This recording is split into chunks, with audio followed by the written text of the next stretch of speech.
Opa!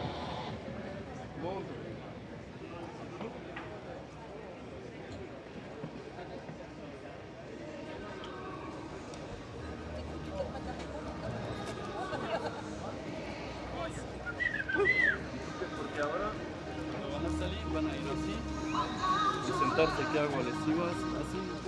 ¿Vamos a sentarse? No, cuando, ¿sabe cuando tengo que seguir? Yo generalmente sigo aquí así.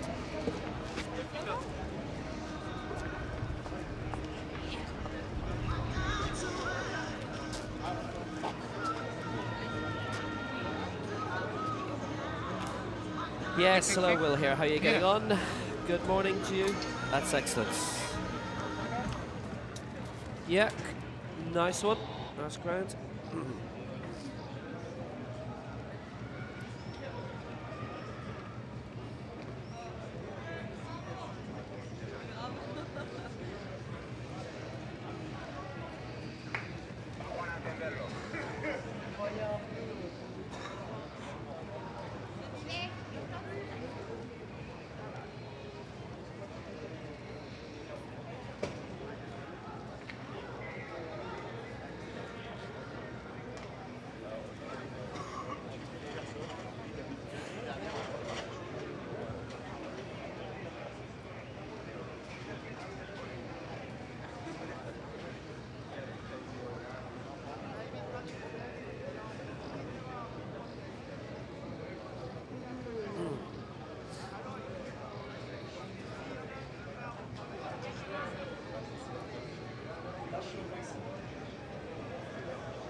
Lovely. Okay, that's great. Thank you very much.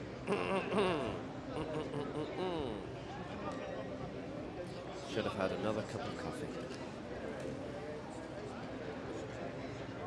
Yeah, pretty much.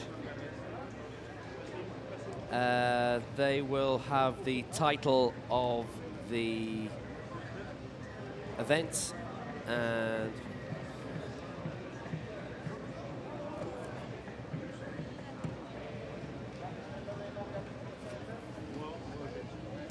so I'm just basically going to follow the graphics, realistically. That's fine. Yeah, absolutely. Yeah, no worries. That's fine.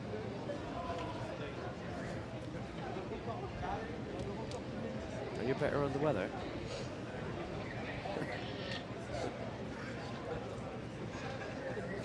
No worries. Yeah, whatever graphics you put up, I'll follow. Jeremy's going to go first, and then I'll go immediately after. So that's super. Olha, Marcinho, virem a câmera como se fosse aqui a partir disto, que é para ver se a gente hoje mete isto de maneira a não... Chega-te mais para a frente, se calhar. Depende sempre, depende. É assim, depende se está a gajo nesta última pista. Sim. Ou naquela primeira pista. Imagina que a pista está cheia. Se estiver cheio, eu apanho sempre para apanhar aquele último gajo. A lente está mesmo a cortá-lo. Mesmo que chegasses para a frente. Estou aqui na cama deste gajo. Estás a ver que o gajo tem que partir ali onde está o... Já estou quase a cortar o gajo. E tenho aqui a tua lente, estás a ver? Yeah. Se o gajo não estiver ali, eu imagino que começa ali o outro gajo da pista. Já consegues... Ou se o gajo não estiver ali, já consigo aconchegar assim. Então não dá mesmo escandar. É falando só. Está bem, está bem.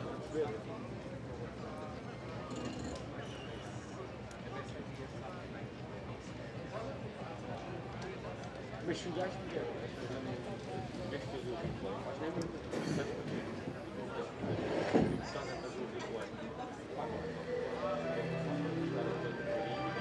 Very good morning to you. Welcome to the IPC Athletics World Championships here in Lyon from Stade de Rome in Lyon, France's second largest city. I'm Jeremy Nicholas. Alongside me is Will Downing. We'll be guiding you through all this morning's action and the action this afternoon as well. We've got some great action on the way. We've got Jerome Singleton in action today, Joanna Benson, Marcel Hug, all the favourites. Tatiana McFadden will be in action later in the day. It's another beautiful day. It's been 30 degrees most days. Today, 26 degrees, humidity 50%. Got a slight wind, 6 kilometres per hour. It's 5 yesterday, so a little bit more breeze. Yesterday it came from the west, today it's south-southeasterly. And guess what? It's going to be sunny. It has been sunny every single day we've been here, apart from the first day when it was raining. We actually had a thunderstorm 1 minute into the opening ceremony, which actually took out some of the electricals in the stadium. But ever since then, it's been beautiful summer weather. Alongside me is Will Downing. He's going to guide you through what's happening this morning. Yes, we've got 7 finals this morning, 3 starting very swiftly, 2 in the men's discus. We also have a very early track final here in the men's 800 metres. But as the afternoon wears on, we've got action in the men's shot put. That'll be around 10:22 local time, which will be 8:22 GMT. So by the time we reach noon here, there'll already have been a huge amount of gold medals decided today, and that includes the men's 100 metres T37. And that should be a good race. It's a straight final in this. And then rounding off the rest of the day's action, finals in the men's 800 metres T36 and T46. And lots of medalists from London 2012 and the last World Championships featuring in all of those, particularly in the last event, which will be around noon our time, 10 a.m. if you follow GMT. Samir Noya is involved in that. So, starting us underway, we have 2 events in the men's discus, and the first of those features the multi-category event, F51, 52, and 53, and each of the 3 London 2012 medalists are involved in this. Just a reminder, if you want to get in touch with us, put a message on Twitter at IPC Athletics, wherever you're watching in the world, at IPC Athletics. And also, if you use the hashtag Lyon 2013, then you can see what's happening. So, Aigar's happiness of Latvia. He won the gold at Beijing 2008. He is the reigning world champion. Silver medalist in London. Mohamed Zemzemi of Tunisia won the bronze in London, and Mohamed Bekharal of Algeria the gold. Each of the competitors in wheelchairs, and they'll be locked into position. They'll have 3 throws each per round. And then they come back a couple of hours later and they do it all over again. But Aigar's happiness is very much one of the men to watch. There is another discus final at the other end of the stadium. That's F35-36. And again, we've got some major competitors in this who have majored in the last 2 top championships. And that includes the London 2012 champion Sebastian Dietz of Germany. He won the title last year at the Paralympic Games ahead of Alexei Pashkov of Ukraine, who's also in this.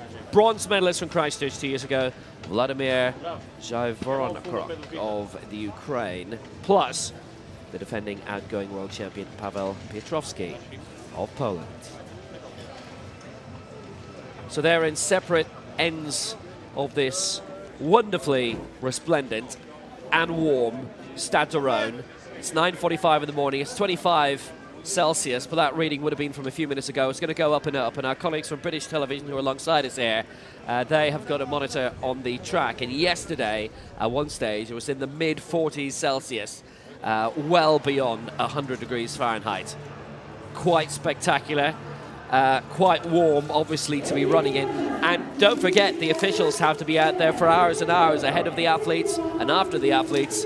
And it rains down on them as well, quite majorly. So just to explain the different classifications we've got, because you'll notice that there's more than one discus, more than one shot put in these games. So if it's a number in the 30s, then this is an impairment that affects the ability to control the legs, the trunks, the arms, the hands. The lower the number is, the more severe. So all the 30s are that impairment. 31 would be much more severe, say, than 33, 34, and then the 50s, then this is limitations in the upper and lower limbs. And we've also got some 20s today. We've got the men's shot put, the F20 category, and the 20s, this is for athletes with an intellectual impairment. So those are the different classifications. Later we'll see some of the ones beginning with 1, like 11, 12 or 13.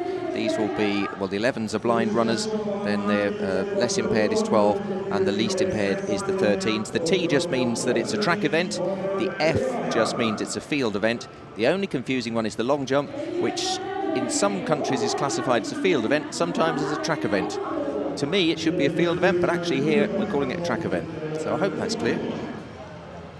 There are also, in categories finals such as this, they are multi-category events because, well, there aren't enough F51s on their own, aren't enough F52s to have a proper competition, so they bundle 2 or 3 categories together, which means it's not decided by distance, it is decided by points. And just interpret it the same way as the decathlon. You get points for certain distances. Also takes a long time for the various athletes in this event to get locked into place for their 3 throws, because everybody has to be put on a particular stool and they have to be belted in and strapped in just to make sure that they essentially don't topple over. They're all wheelchair competitors in this, 51, 52 and 53, and that's why everybody gets 3 throws at once. But it does mean it takes a while for athletes to come in. And the first man who's going to go in is Aigar's happiness. Now, here's the man from the middle of the Baltic states, Estonia, Latvia, Lithuania, that are perched in nicely just below Finland and the Baltic Sea. And now he won the title at London. He was runner-up in London 2012, but he did win the title in Beijing 2008. And he is the reigning world champion as well. It takes about 5 or 6 minutes for each athlete to be put in, a couple of minutes for them to go out as well. And that's why we don't tend to linger in events such as that because there are always other events going on elsewhere in the field and on the track. And we're going to have the first track final of the day very soon indeed.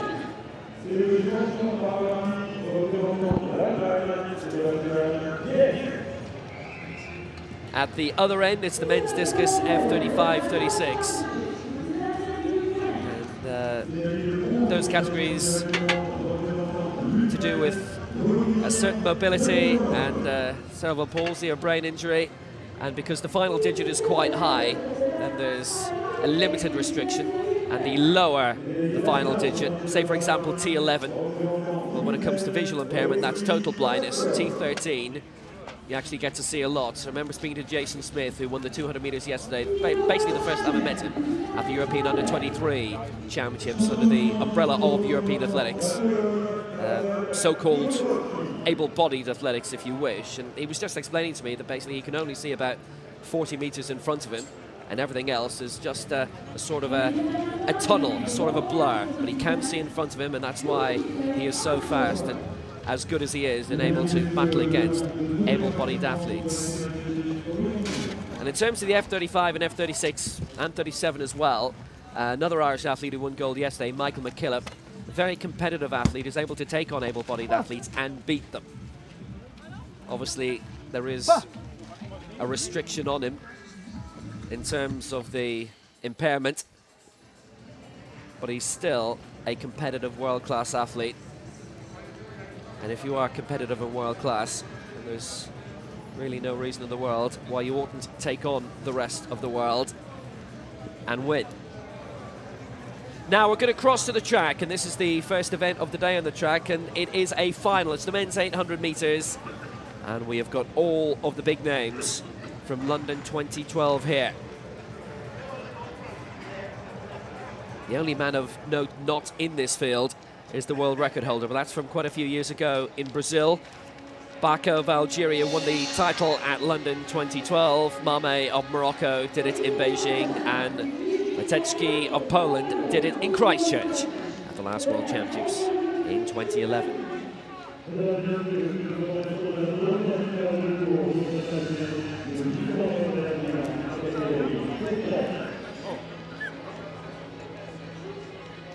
So overall, it's a field of some quality. In lane 1 from Romania, it is Abel Chirap. From Morocco, one of 3 Moroccans in this final, Yusuf Ben Ibrahim.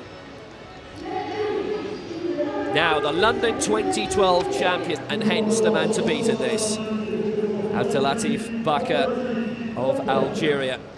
He's in lane 3, which is not bad.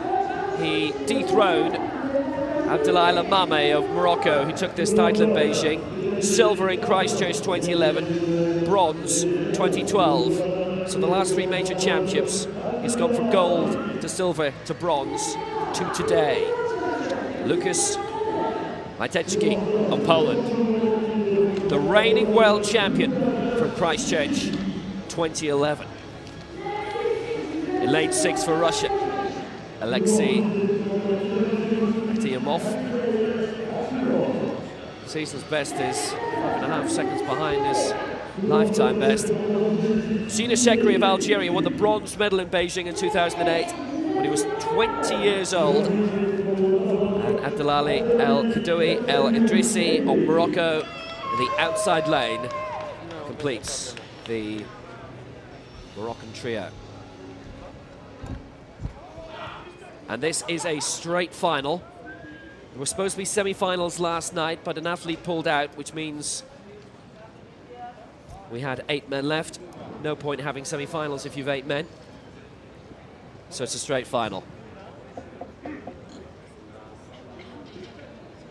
So this will be fascinating to see how all of the 3 Moroccans get on, because they might fancy a clean sweep here. It's Chirap of Romania, Ben Ibrahim of Morocco, Baka of Algeria, Mame of Morocco, Matecki of Poland, Akitamov of Russia, Shekri of Algeria, and El Kadoui El Idrissi of Morocco. And it's El Idrissi who will come inside with the Polish athlete. Matecki shooting his way to the front as well, but El Kadoui El Idrissi in second place. And this is a really good break by the Russian Aki Tamov right from the start. The stagger coming in after about 100-150 metres.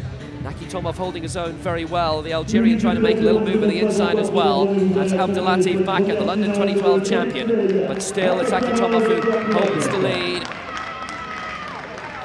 And Sekri tucked in nicely behind us. The two Algerians who've come up now, Baka and Sekri, as they head towards the bell. And on the outside is Vitechki, and Vitechki makes his move at the bell in this men's 800 metres final straight away in this first track event, and the pole went for it very quickly, but now trying to go on the outside.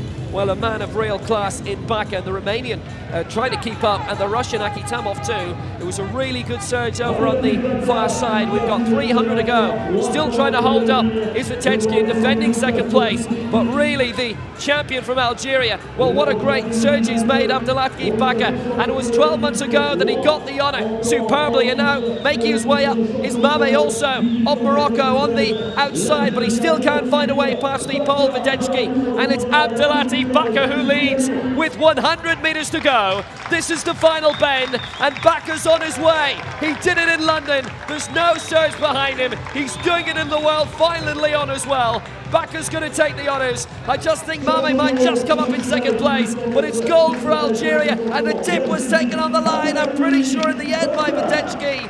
So it is Polish silver. It is Moroccan bronze.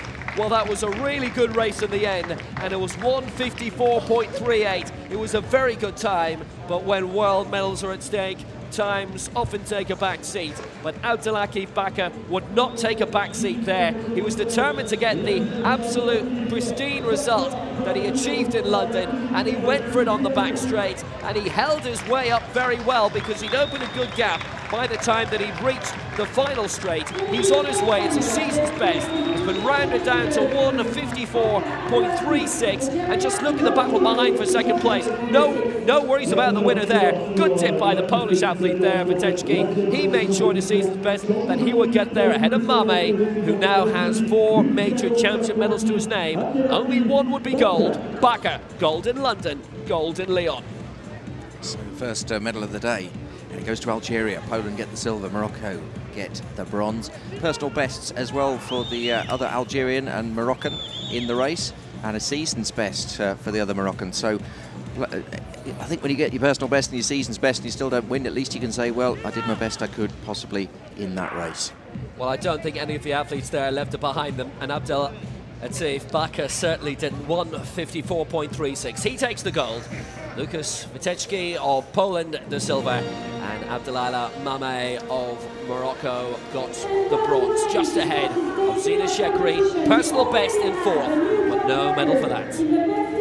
Coming up next on the track, we're going to have the men's 800 metres. Now, this is completely different, the T53 category, and some great athletes will be in action here. Brian Seaman of the United States, the local favourite Pierre Fairbank is going to be in action, and Brent Lakatos. That's coming up. But first of all, let's have a look at the discus.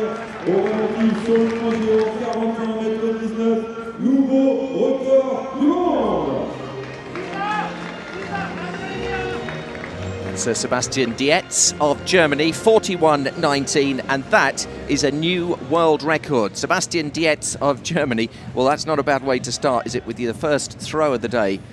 Sebastian Dietz throwing a new world record.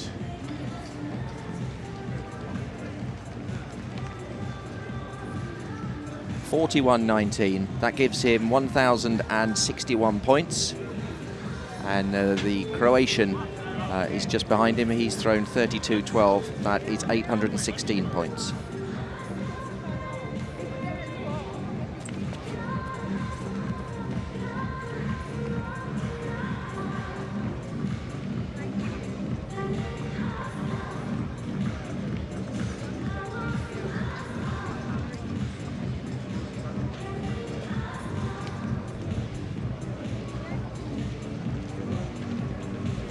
So not a bad start to the discus, the F35-36, Sebastian Dietz of Germany with a new world record, 41.19.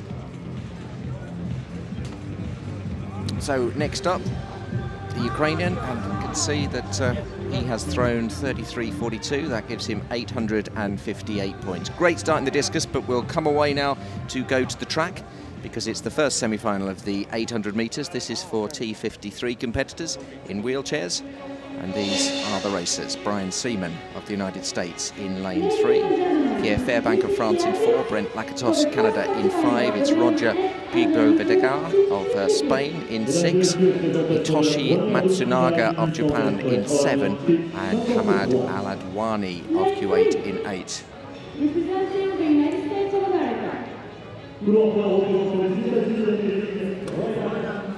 This is Brian Seaman in lane 3, personal best of 1:44.34. This is Pierre Fairbank, the oldest man in the race. He'll be 42 this week. He's 18 years older than Seaman on his inside. That's Brent Lakatos, did so well yesterday, winning gold for Canada. 1:41.24. His season's best though, 1:43.41. Always wears that very plain white hat with the beard. Brent Lakatos.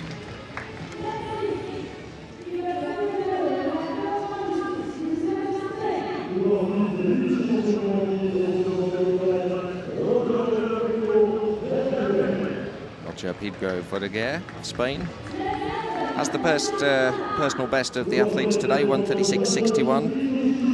This is Hitoshi Matsunaga of Japan, 1:43.92. Not expect to trouble the leaders, and that's Hamad Aladwani of Kuwait in lane 8. His personal best is 1:46.50. So the Spaniard is the man to beat in this one.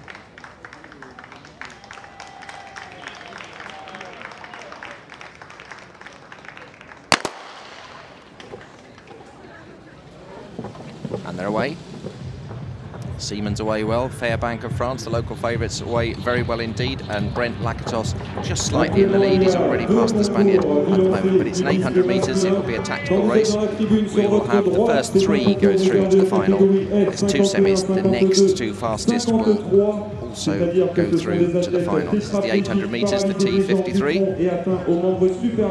And it's the distinctive figure of Brent Lakatos, who's gone into the lead in the white helmet. Lakatos of Canada, born in 1980 as opposed to Fairbank of France, born in 1971. So Brent Lakatos in the lead. Spaniard on his outside, Pigo-Vedegar.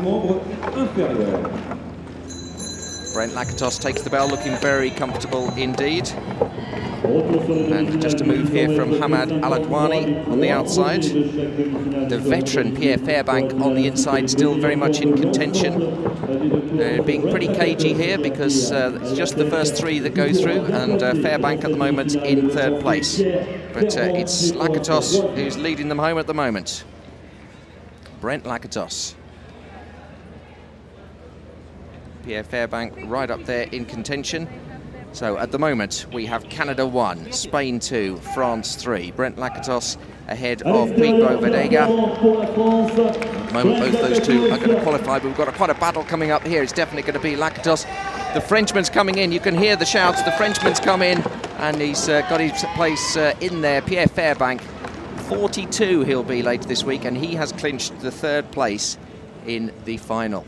An easy win for Brent Lakatos, but Pierre Fairbank timed that just right, and he goes through. We'll go back to the discus, where we've seen a world record from Dietz of Germany, 41.19. But confirmation that Brent Lakatos qualifies in 1:46.18. Pierre Fairbank actually got up into 2nd in the end, 1:46.27. And Seaman of the United States, the other qualifier, in 1:46.43. And the Spaniard, who was right up in contention right till the end, was run out of it from that late run by Fairbank. He'll have to wait and see. 1:46.59. Aladwani of Kuwait, the other person, will have to wait and see. 1:47.45. And it was the Japanese athlete bringing up the rear at 1:50.94. So Brent Lakatos, we saw him win gold yesterday. He's already in the final of the 800 metres for T53 competitors. And we will go back to that discus very shortly. What a fantastic start to that, the F35-36 discus. slightly confusing. We've got two discus events going on at the same time this morning. At one end, we've got the F35-36 final. Down the other end, we've got the F51-52-53 final. So the men's discus is progressing in two sections of the stadium. And this one is the 51-52-53, and this is Aigas Happiness of Latvia, and that is a really good throw. He's put that out a good distance. I just wonder how strong that's gone. A really fine, fierce competitor. Oh, it's a new world record! That's 21.06, and he's broken his mark from London 2012 by 6 centimetres. And that puts him into the lead on distance and point. Well, it has to, he's the first competitor there. But the rest will find it very difficult to overtake. A new world record, 21.06. So an extraordinary start in the discus. Two discus competitions at either end of the stadium in different categories. At one end, the German threw a new world record with his first throw, and in the other competition, they were obviously looking out, thinking, whatever you can do, we can do better. And the Latvian has thrown a world record in that competition. And we're just updating. The previous throw was 20.81. This is the 5th round throw we're just seeing live of Happiness. And I should think he's feeling quite a lot of happiness at the moment. I can't help thinking of the Ken Dodd song, Happiness, happiness, the greatest thing that I possess. He doesn't look very happy, but he has just said, hey, you got Happiness, a new world record, 20.81. It puts him in the lead, but that's not only because he's thrown a world record, because he's the only person that's thrown so far.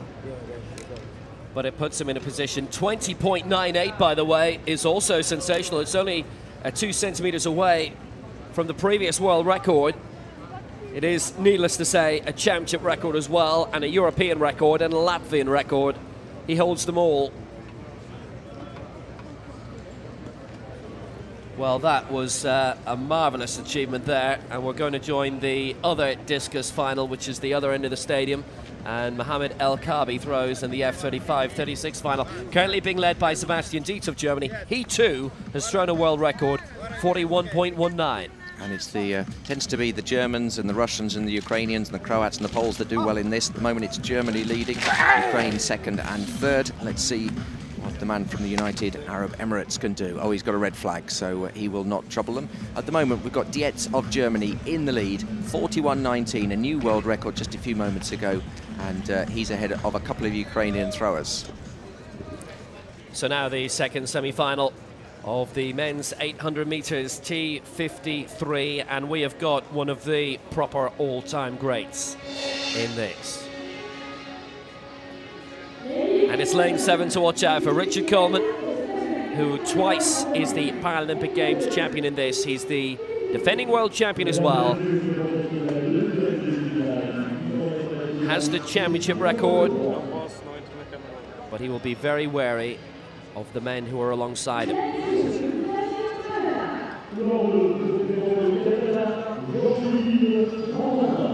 Jean-Philippe Miranda of Canada is in lane 2. There's nobody in lane 1. Jesus Aguilar of Venezuela is in 3. They've sent a very good team here.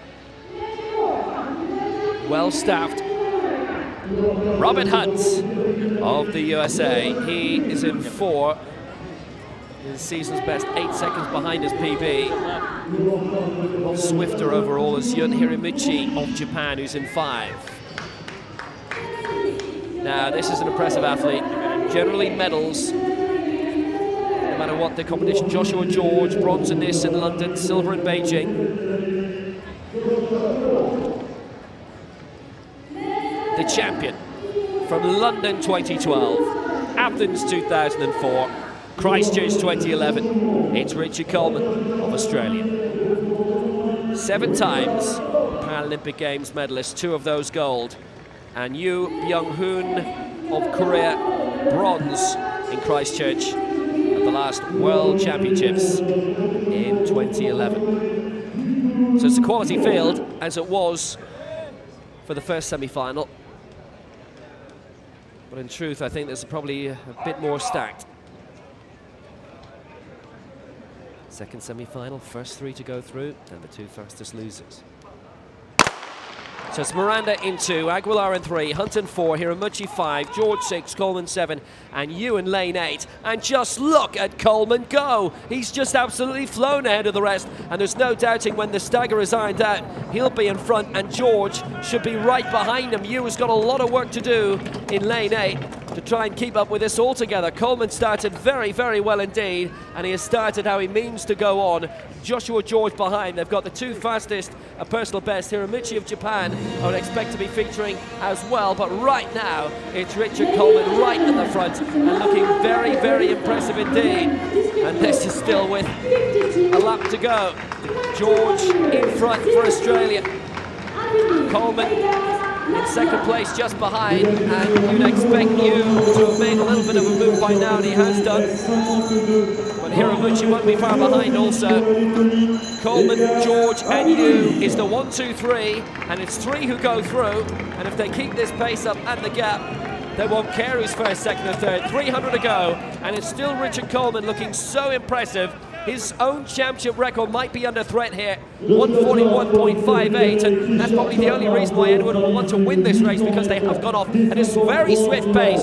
George is trying to go on the outside, you holding up in third place. Well, they're making a bit of a race for this now, maybe a little bit of pride at stake to see who will win this semi-final and get a fast time. It's Coleman, you is in the middle, and George is having a go as well for the United States. It's going to be Coleman for Australia and George for the USA, and George is coming up, and George has broken the championship record, and Coleman finishes second, and a few more wheel lengths in front, and he would have broken his own mark, but it's George who takes it. Coleman second, you third, and I reckon they were all inside the old championship record from Christchurch there. Joshua George, top of the pile. And that was a very good result, and those 3 basically are broken away by the bell. Coleman, you can see in the inside, going very strongly, but George decided to have a surge then at the end, and he took it, and he took the championship record as well. 99.09 has come up in the scoreboard, and that translates to 139.09, and that's the championship record. Coleman with the season's best. It's actually very close, I would imagine, too, to his lifetime best, and it is. They were all inside the old championship record. Well, I don't know if Coleman regrets not putting a little bit extra there. Records matter a lot to some people and not much to others. But the new championship record holder is Joshua George. Really, really impressive race. And it was certainly faster than the other semi-final. Joshua George then, a championship record 139.09. George, Coleman and you were all faster than the previous championship record, and Hiramuchi and Aguilar were faster than the first semi-final, so they all go through. And these are the 8 who are in the 800 meters T53 final. And just look at that, the first 5 in the second semi-final faster than the winner of the first. Yep, Will's semi-final was better than mine. All 5 of his were faster than my 3 qualifiers. But Brent Lakatos looked very, very comfortable. Fairbank of France finished really well, and Seaman of America getting the other place. And I guess the man that we were expecting to get through, they've just got taken out on the line by Seaman, and that was the Spaniard, Guigo Vedega. A couple of discus competitions going on. We'll be going back to those very shortly. We've got a medal ceremony coming up. But it just shows as well, Jeremy, if it's a slow heat, you have to make sure you're in the top 3, because you cannot bank on the other semi-final being slower. If you're not in the top 3, you haven't taken your chance. So this is going to be the men's javelin F46. They always call it the men's javelin throw. I'm not sure what else you could do with the javelin, but this is the victory ceremony for it. The action yesterday on this. There are various things, but they're all illegal. They also call it the discus throw, and once again, a discus, what else could you do with a discus? You could perhaps use a discus for eating your dinner off, but a javelin, I don't think you can do anything legal with it other than throw it. That's just my ramblings. Just my ramblings happening here. Right, So, quite smart, the presentation party. It was interesting yesterday how they started off in jackets and ties, then it was jackets and open shirts. By the afternoon it was shorts because it was so hot here. But the medieval ladies always wear their best medieval gear. One in blue, one in red today. First medal, the bronze medal. To bend down quite a way for this one.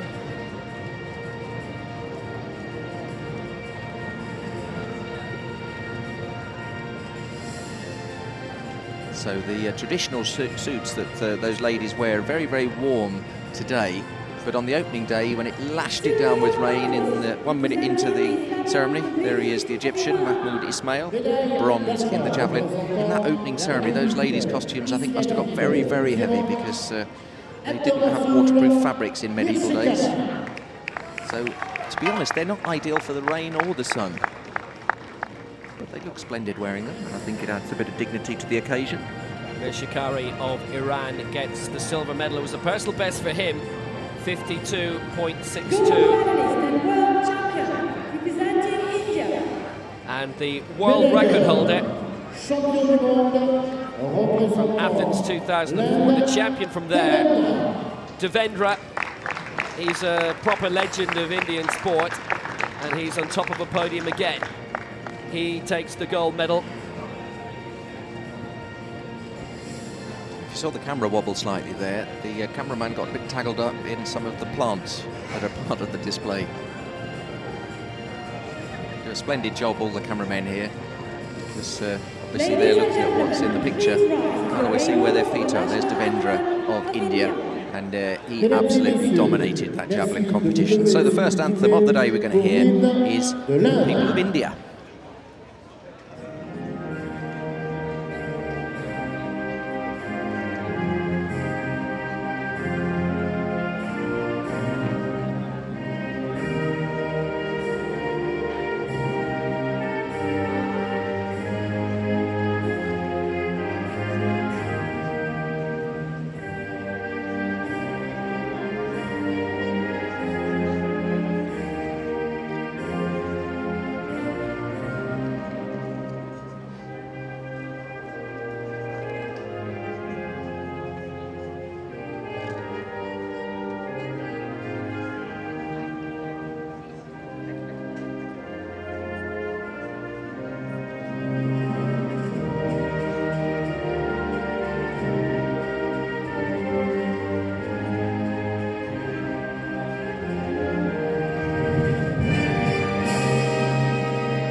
Ladies and gentlemen, the world champions, the national anthem of India. And I know on the results it's registered as a personal best, but I assure you that is the same man who holds the world record. His name was registered back then as something else, but it is Devendra all the way, world record holder. And he is the incumbent Paralympic Games champion because it was 2004 was the last year that this discipline of the javelin was competed for.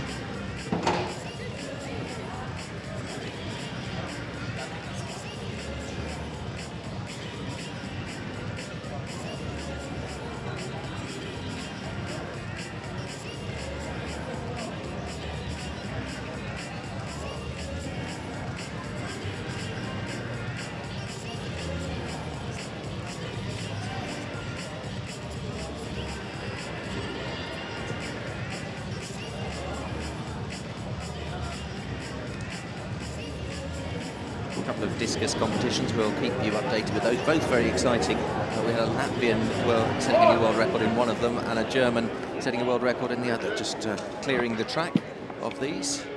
Devendra of India heading off. We'll have a quick look at the discus, I think, but it's all go here this morning because we're going to have another medal ceremony. I'm told we don't have time to go back to discus, so this is going to be a medal ceremony for the discus, men's discus from yesterday, the 54, 55, 56. How much discus? There must be loads of discus fans tuning in today. Loving all this, a medal ceremony. And when have you had 3 discus-related events happening on an athletics field at the same time? We have new ladies for this medal ceremony, one in a sort of beige with maroon trim and red and black.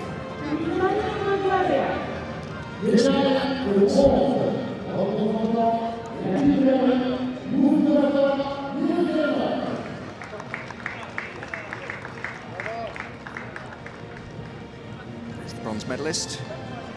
And for each ceremony, we have a lady in black. There's a tray. Presented on the tray, there's a medal. And lying down, there's a lion called Lyon. A lying lion called Lyon. We get one of them as well. Mustafa Yusinov of Bulgaria, bronze in the discus.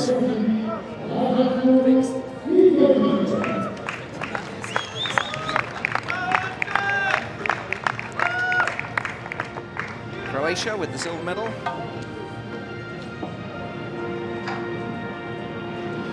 Thank you. Thank you, he says. Well done, sir. Here's your lion. Yeah, for Serbia, Drazenko Mitrovic. And it's Leonardo Diaz with the world record throw of 45.32, although it was a points result in the end. It's Diaz of Cuba who receives the gold medal from Pierre.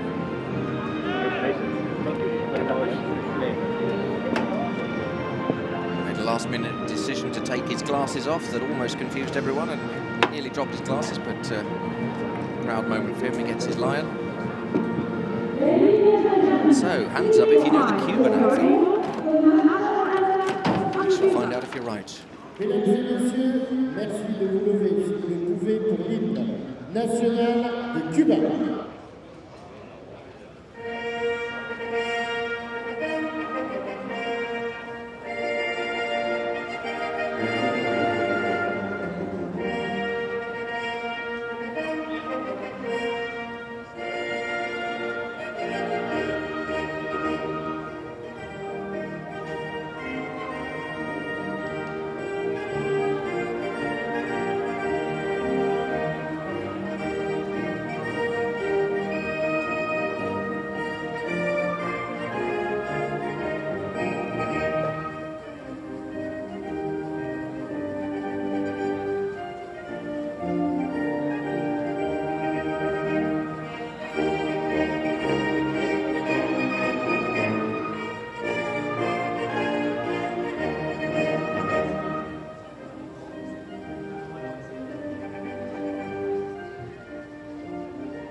Ladies and gentlemen, the world champions medalists. Nation attends to produce good jumpers. On this occasion, it was elsewhere in the field that Cuba triumphed in the men's discus. So we have one discus victory ceremony and two other men's discus finals going on at the moment. Lovely shot there of the three competitors linking arms, saluting the crowd as they all leave with their medals and their lions.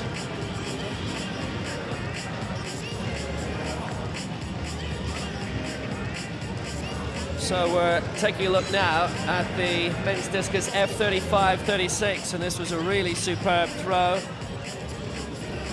This by Vladimir Voronok. 38.52, a personal best. It puts him into second place, and he's 60 points exactly behind the leader from Germany, Sebastian Dietz. Imagine that, you throw your personal best, but unfortunately the German ahead of you has set a new world record. It's a fantastic competition because the Pole has set a season's best in third place.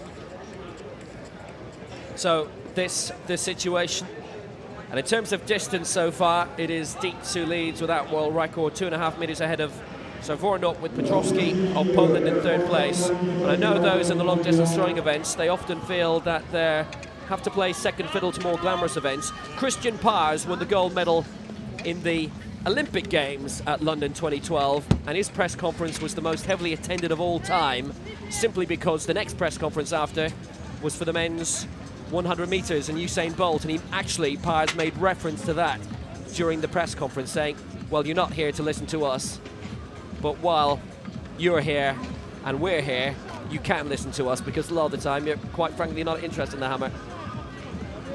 Similar thing happened to me a month ago. I was speaking at an event in South Africa, and the room was absolutely packed at this conference, and it's because the next speaker was a big name and people were just getting their seats. Here's Paulinski of Poland with his throw. I should tell you my co-commentator is a well-known after-dinner speaker in England, and he's also the stadium announcer at West Ham United, so he watches lots of football. Don't hold that against me. It's a good throw by the pole. And I know at different championships, both on this circuit and the IAAF, there have been efforts to try and get field events just a little bit more higher profile.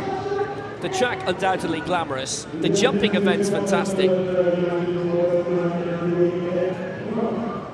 field events have quite rightly a lot of fans. Paulinski in 7th place, 40.78. Doesn't change his position.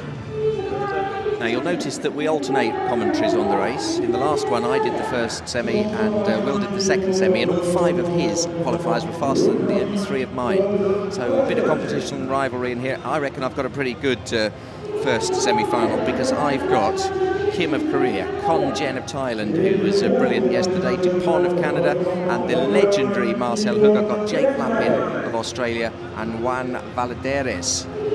Now, to be fair, Josh Cassidy is in the second semi-final, but I reckon that this will be the one where my semi will get more qualifiers than Will's. We shall see.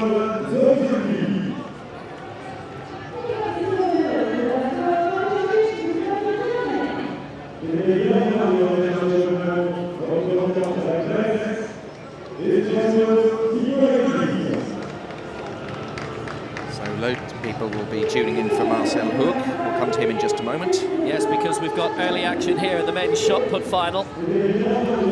This is who's competing. Todd Hodgetts of Australia, the first to throw. He's already registered 13.63. He, the gold medalist from London 2012. Kishmare, the bronze medalist from the last World Championships in Christchurch. Sokolevsky of Malaysia, bronze medalist in London. So quality field. This was not competed for in Beijing 2008, but the last 2 major championships, all of the medalists from those 2 are here. So Marcel Hoog of Switzerland back on the track. I know a lot of people will be tuning in for him. He's an incredible athlete. He's the one with the shiny silver steel helmet. And he is racing every single day in either a heat or a semi or a final. The only day he has off is Saturday. So Kim of Korea in 3, Con Jen of Thailand in 4, Dupont of Canada in 5, Hoog of Switzerland, the man to look out for in lane 6, Lappin of Australia in 7, and Valadares of Venezuela in 8.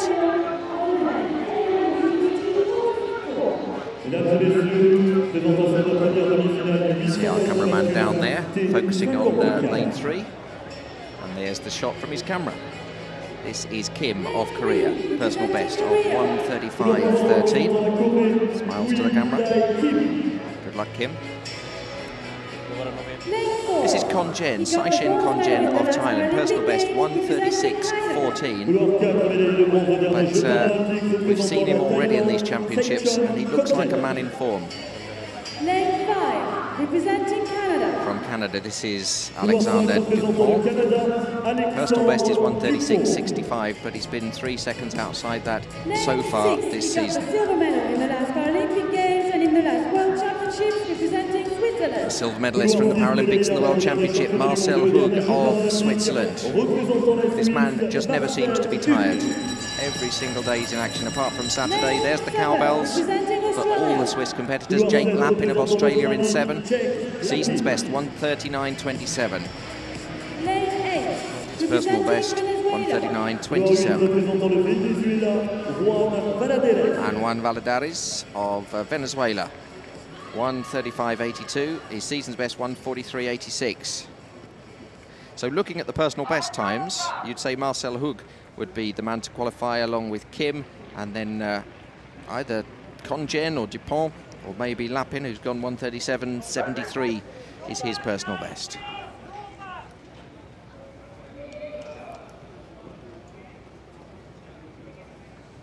Six competitors. Get the call to go down on their marks.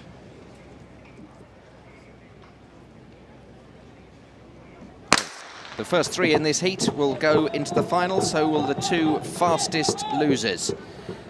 And they're all away well, not much between them at the moment. Kongen of Thailand showing well in lane 4. Kongen of Thailand, Marcel Hug just hanging back a little bit out at the moment. Valadares of Venezuela's gone off well in the outside lane. Marcel Hug at the moment just hanging back, he's in 4th position. Nothing between them as they go around the far side, and Marcel Hug actually right at the back of the field. Kongen of Thailand starting well, and Hug of Switzerland is playing a canny game, but he will not be in last position, I promise you, at the end of this race when they come round.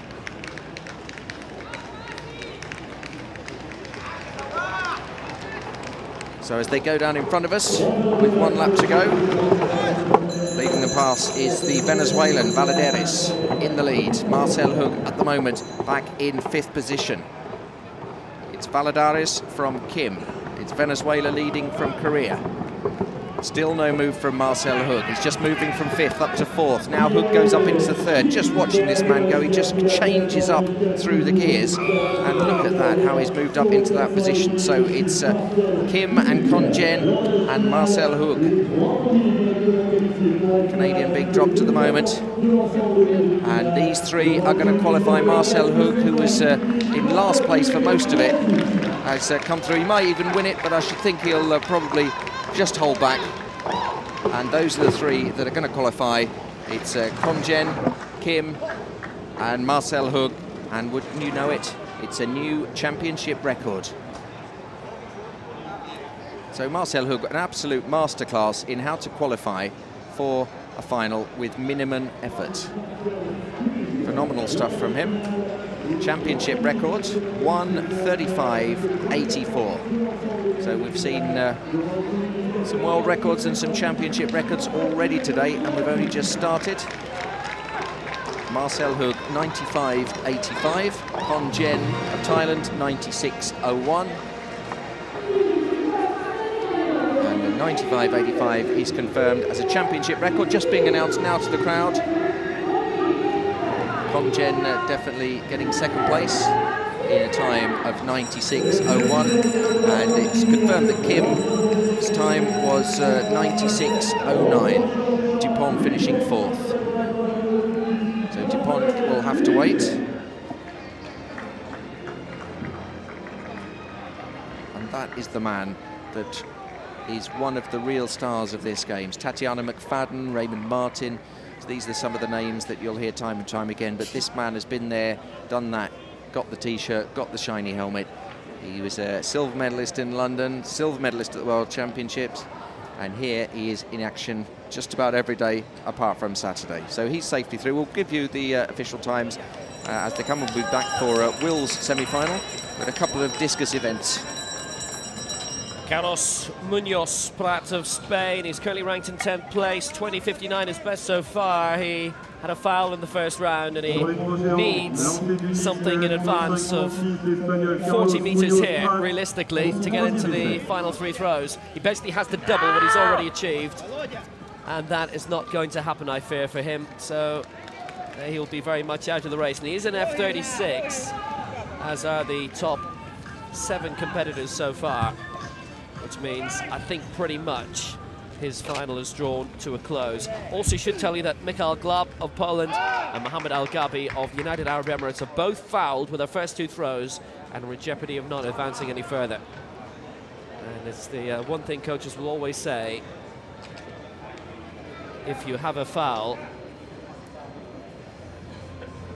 just try and register something in the second round, and that's what he did. Now, he has improved by 2 meters and a bit, but he only goes up to 9th place, and that's it. He's not in the top 8, and he won't progress any further. Leader at the moment is Sebastian Dietz of Germany, with that world record throw of 41.19. And what was even impressive was his second throw was 39.99, which was also beyond the world record mark.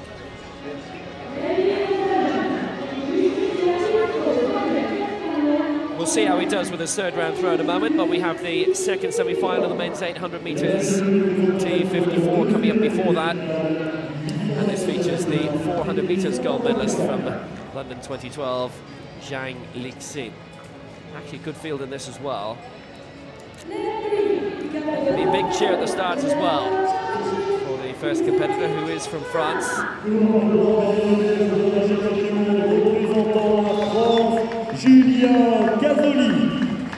Julien Cassoli from France was the bronze medalist in the last World Championships in Christchurch in 2011. Jean-Paul Campari, we've already seen, win a bronze medal this week for Canada. But it's good to see the great Hong Suk Man here from Korea, who's elected only to compete in the 800 this week. Has been good at different distances, 1500 and 400. Zhang Lixin won the gold in the 400 in 2012 in London. Yoshiyuki Gucci of Japan is in lane 7. Lane 8, representing Canada. Another regular medalist, major international championships, is Josh Cassidy. You can see where his heritage is from with the tattoo, representing Canada in this. So it's Cassoli of France in 3, Campari of Canada in 4, Hong, Korea 5, Zhang, Higuchi and Cassidy are the 6 in this.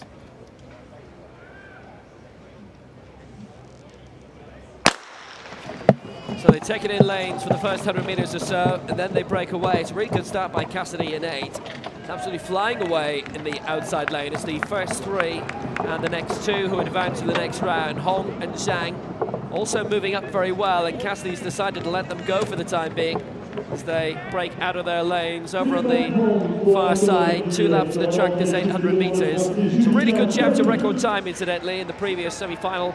135.84 by Marcel Hoog to break the championship record of David Ware, who was not here, by the way, this week. The man who won so many gold medals, 4 of them at London 2012, because there's a big event in London next Sunday, and he's concentrating in the build-up to that. It's Hong Suk Man who leads for Korea. Just ahead of Campari, and Cassidy's up there as well. Falling well back is Zhang Lixin, which actually is a bit of a surprise because he's the 400 meters gold medalist from London, and he's way back and he's out of it here. So it's between the other 5, Cassoli, Campari, Hong, Higuchi and Cassidy. There's a good move coming up on the outside. Gucci trying to make his mark in this, but also staying up there. It's Hong, who's in the lead. And Cassidy is not letting himself go at the moment here. Josh Cassidy just trying to come back. He's in 5th place, and if he's going to do it, he's going to have to be well on the outside here. Really good performance so far. It's proving to be. And it's Cassoli who's watching very carefully, and Campari who's up there. And that's a new championship record as well, 1:35.40. And it's gone to the home athlete, Julien Cassoli. Well, that's really putting it up to the rest of the field. It was a decent time by Marcel Hoog in the first semi-final, and Cassoli's come along and broken that 1:35.41. That was an exceptional display, and as soon as the home crowd, which is growing here in the Stade de Rome, they realise that it's a home competitor who's achieved that, it will go down very well indeed. In many ways, I would almost say a surprise winner of that. It was Cassoli and Campari who were the 1-2. Absolutely glided over the line in the end. 1:35.41, breaking the previous championship record from 5 minutes ago by 0.4 of a second. Higuchi took 3rd indeed. Previous championship record was 1:37. 2 seconds slower. Good time, sets the mark for the final. And Cassoli, bronze medalist in 2011.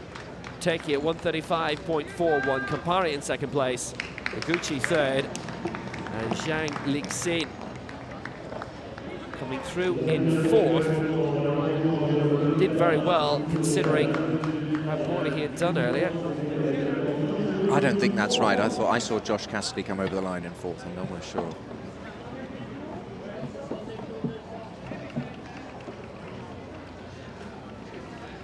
We'll wait and see. We'll try and clarify that result for you.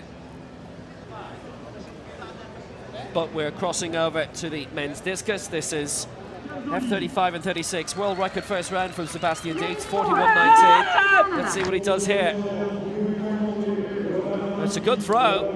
There's no doubting that. And it's in and around the lead mark. And if that is any further, then it's obviously another new world record, 42.18. And Dietz extends his lead.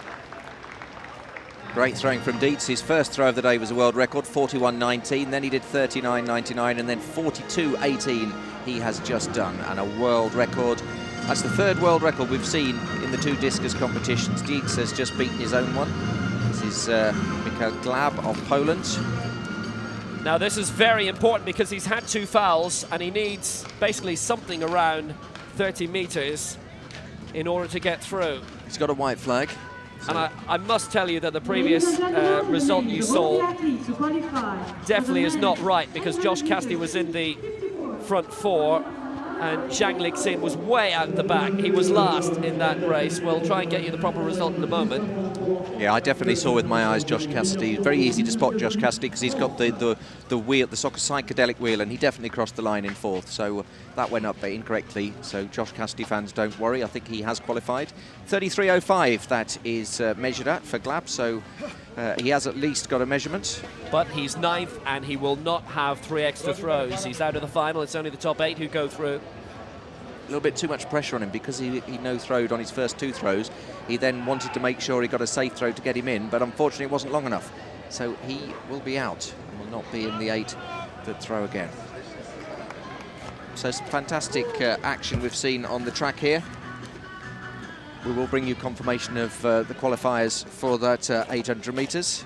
We'll bring you that after we've seen this throw from the Ukrainian Pashkov. He's ranked 5th at the moment. He threw 36.22 with his last throw. What can he do this time?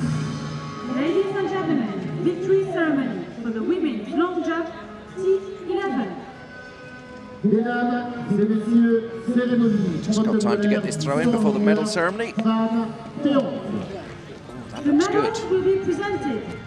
Yeah, it's a white flag. It veered off a little bit to the right, but it's good.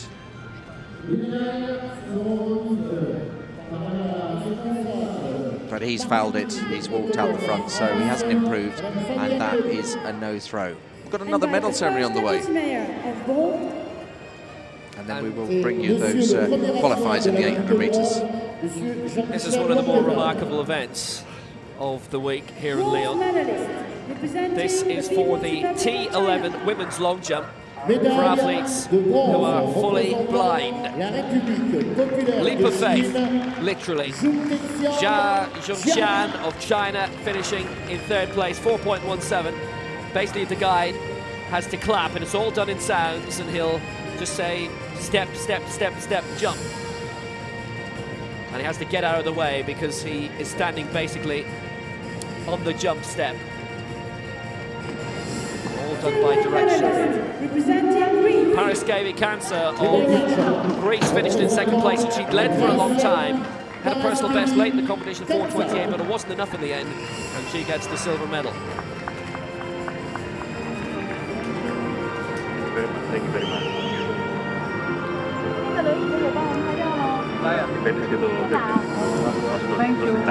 Thank you. Only medal the Greece have won in the competition so far. She led that for a long time, didn't she? She was in the lead for ages. Has been a very successful week so far for Brazil, and this is their 4th gold medal. Lorena Spolador, 4.37. She won it by 9 centimetres in the end. It's only 30 centimetres between the top 5. Victoria Karlsson of Sweden and Elisa Montonen of Finland were close. But no cigar, no medal. Spolador takes the honours. World record, by the way, is almost a metre in advance of this. Purificación Ortiz from a long time ago of Spain, which was some achievement. But it's 4.37, that's the most important mark this week. And that means it's the national anthem of Brazil.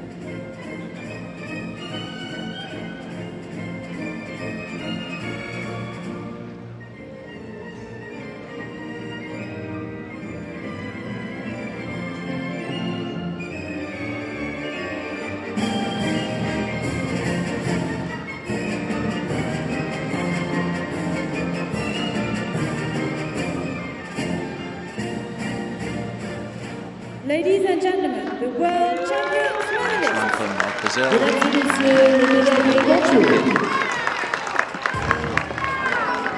We've got another medal ceremony coming up very shortly for the men's 400 T53 category from yesterday. It's time for the team photo. The 3 jumpers and the 3 guides. What was a very awe-inspiring, courageous and very competitive long jump blind ladies yesterday.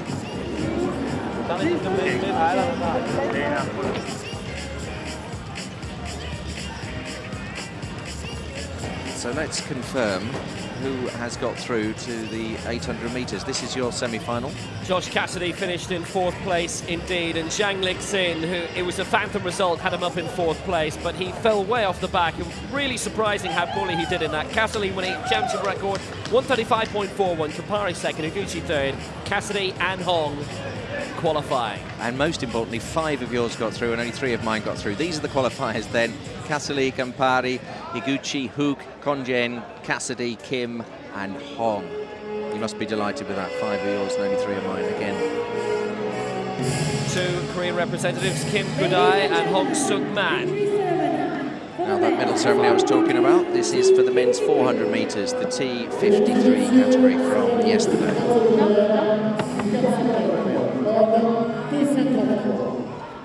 This is for the wheelchair competitors. It's a good race, this one. Bronze medalist representing Australia. Going to be a bronze for Australia. De bronze représentant l'Australie, Richard Coleman. There's Richard Coleman. We've seen him already today, 49.59. Getting his bronze medal.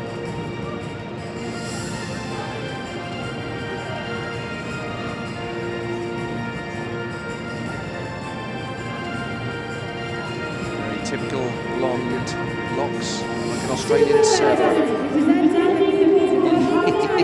Waves to the camera and nearly slid backwards down the slope. He's put his brake on now. Silver for China. De Chine, Li. Li, 49.53.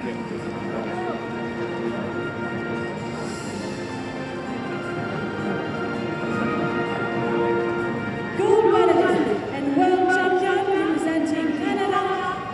Médaille d'or, champion du monde, représentant le Somebody Canada. else we've already seen today. Lakatos. Lakatos.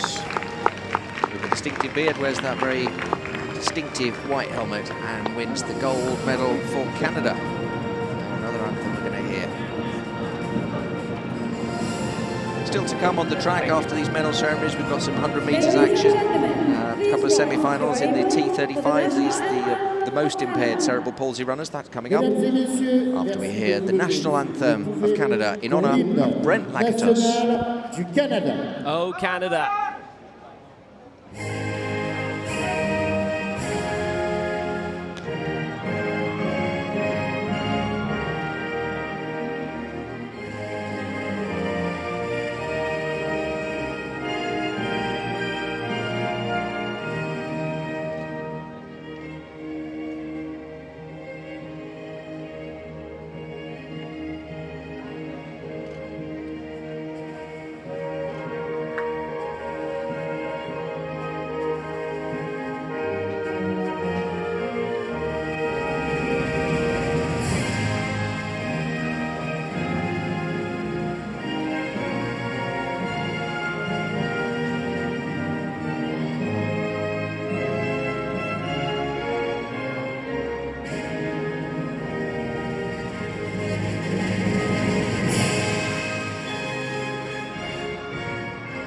Ladies and gentlemen, the world champions medalists. Mesdames et messieurs, les médaillés mondiaux.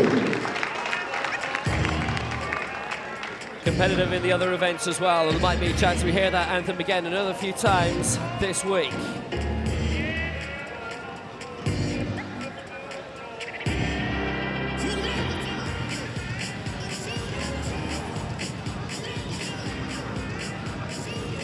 Some very funky music being played.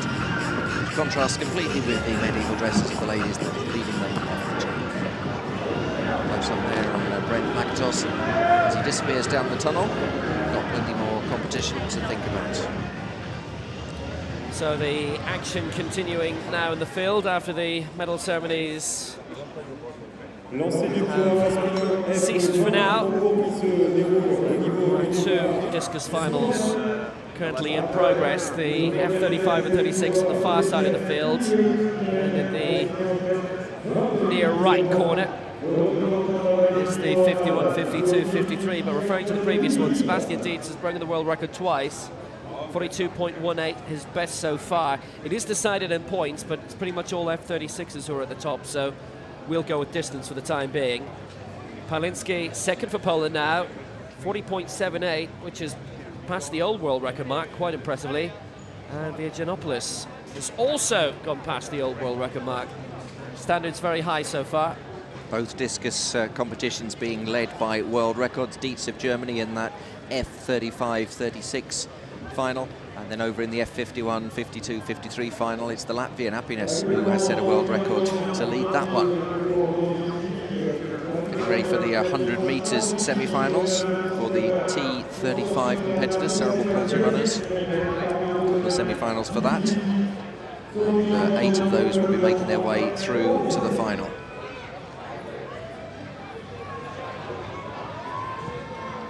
So now let's move across to the F35-36 final, and this is Mikola Dibrova of Ukraine.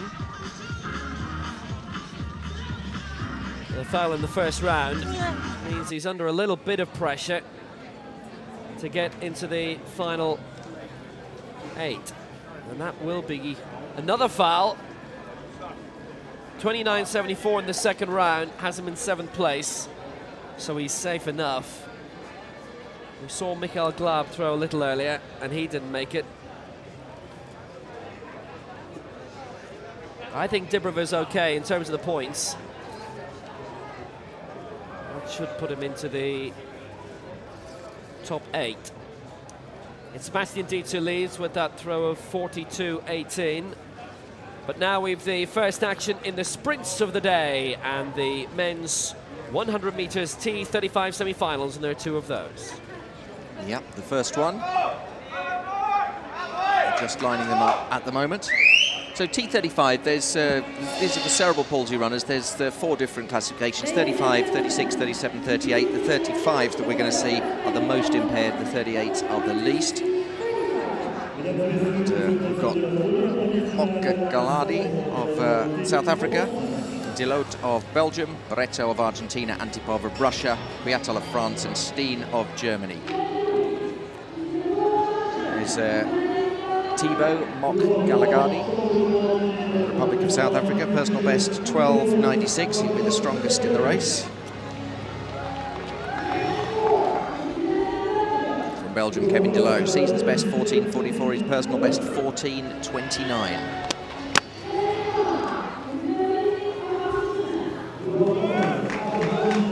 Hernan Barreto getting a good reception from the crowd in lane 5. That's his chest. Привет, Россия. Привет, семья. Andrei Antipov with a message in Russian for those watching back home. 13.49 his personal best. The only man in the field who's gone below 13 is the South African. This is Kwiatel of France, 13.96, and Steen of Germany, 13.41.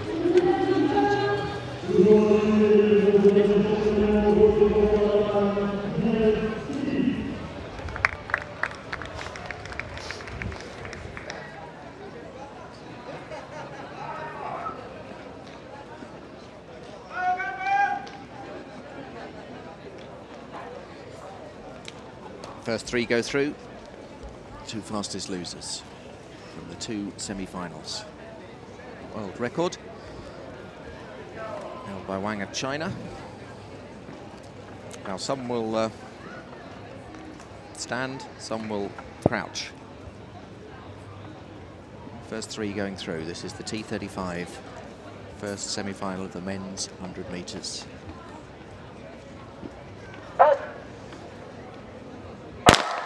Under away, and Mok Galagardi of South Africa away very well, as too is Barreto of Argentina. Barreto of Argentina in the lead in the black. Mok Galagardi of South Africa just getting ahead, and also going well is Steen of Germany. They're the three qualifiers. Mok Galagardi of South Africa from Barreto of Argentina, and Steen of Germany in third place in the red. Those three definitely through. 13:24 the time. A few shrieks from the crowd. That was good running from Thibaut Mok Galagardi from South Africa. 13:22 his confirmed time. That's a season's best for him. 13:33 for Barreto of Argentina in second place. You can see how well away Mok Galagardi was. For a while Barreto was leading. Mok Galagardi came through in the second half, and Steen of Germany, the third qualifier, in a time of 13:65. Antipov of Russia 14:11. We'll have to wait and see. Belgian finished in a time of 14:19, a personal best for him. And Kiatol, the French runner, in 14:28. So the qualifiers: Mok Galagardi, Barreto and Steen of Germany. The second semi-final coming up very shortly. There's confirmation for you. Thibaut Mok Galagardi, Hernan Barreto and Niels Steen all qualify. And it's the Russian and the Belgian that will wait to see if their times are fast enough.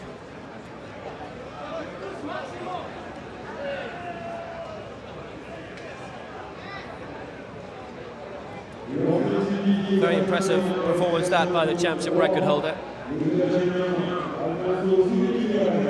And I've concentrated a lot on the standing discus, but we're going to show you a bit of the sitting discus now. We had a world record earlier from Abanas of Latvia, new world record of 21:06, and in this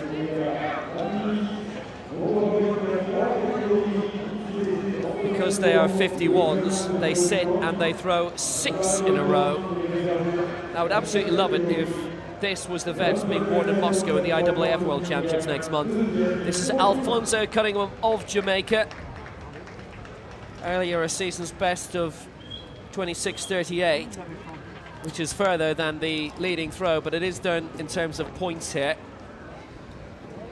And this is last throw, which went all the way out to 25:73. Puts him in second place. Scott Severn of the United States is third. He's gone out to 20:44. That equates to 534 points. In terms of the points at the moment, Abanas leads by 48. And here's the man to be shot at, and if he's overtaken, there's nothing the Latvian can do about it. He has had his 6 throws, and that's it. Alfonso Cunningham in second place, and he will not be in a position to improve now. He's had his 6 throws, and that's that.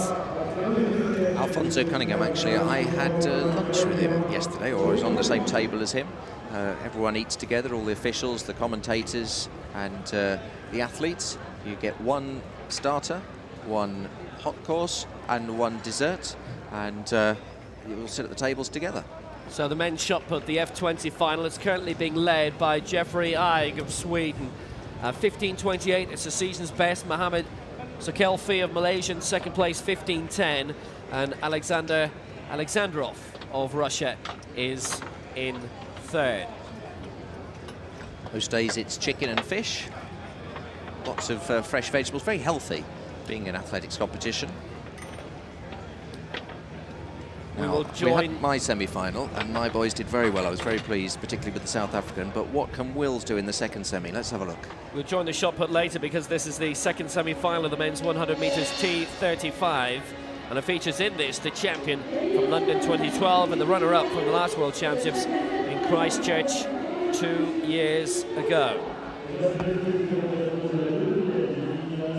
13:22 was the winning time of the first semi-final. This T35 for athletes suffering cerebral palsy. Dmitry Safronov is in lane 3 of Russia, 13:35. His new personal best set this year. Uri Tsaruk of Ukraine won the gold at London 2012. Personal best, 12:62, is faster than the championship record set by Mokigali, the world champion from Christchurch 2 years ago. Alel Bukalfa of Algeria, silver medalist in Christchurch 2011. Anton Bubnov of Russia, season's best of almost 14 seconds dead. We wish to improve on that. And Sam Ruddock will be appearing at the anniversary games in London next Sunday as well, which corresponds with the marathons here, these IPC Athletics World Championships. So it's Safronov of Russia in 3, Saruk of Ukraine in 4, Bukalfa of Algeria 5, Bubnov Russia 6, Ruddock of Britain is in lane 7. Some standing, some crouched, depending what is most comfortable. First 3 and the next 2 fastest qualify for the final. And away first time. Saruk in 4 has got off to a really good start and he looks very comfortable. Bukalfa also in 5, Safronov in 3. It's Saruk leading the way and Saruk will win this semi-final. 13.09. Safronov in 2nd and I'm pretty sure Bukalfa in 3rd. And that's faster than the first semi-final. And Saruk looked very, very untroubled as he made his way through. Won the title in London last year. That sort of eased style.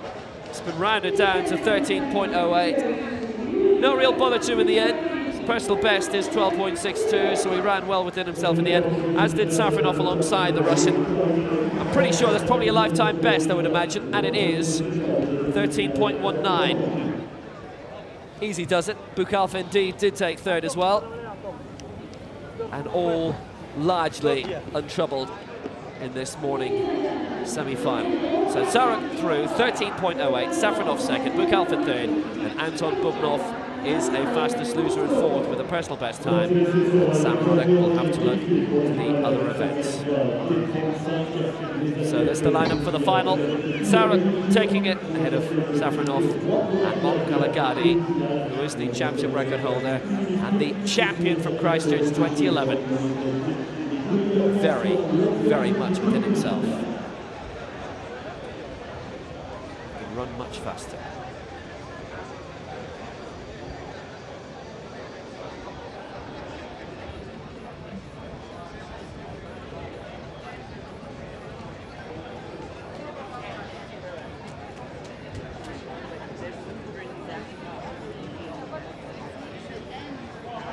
We've had excellent crowds the last 3 days.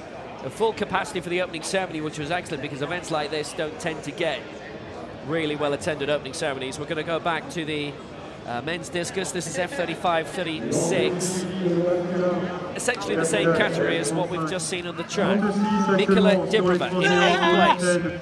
29.74 is only marked so far. The rest have all been fouls. But the one mark he has got good enough to get him into the top 8 in the final 3 throws. But he needs essentially an increase of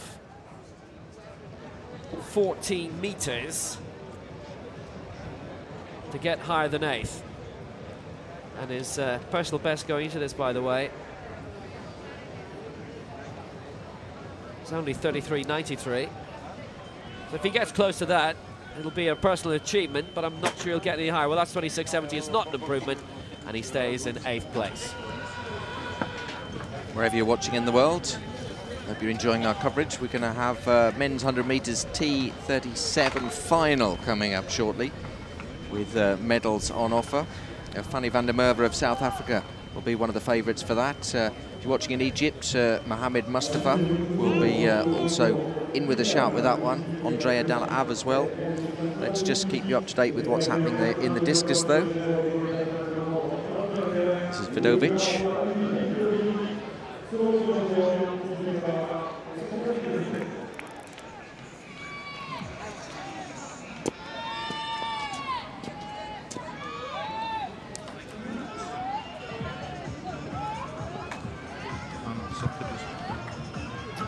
So this is Albin Vidovic of Croatia, currently lying in 6th place.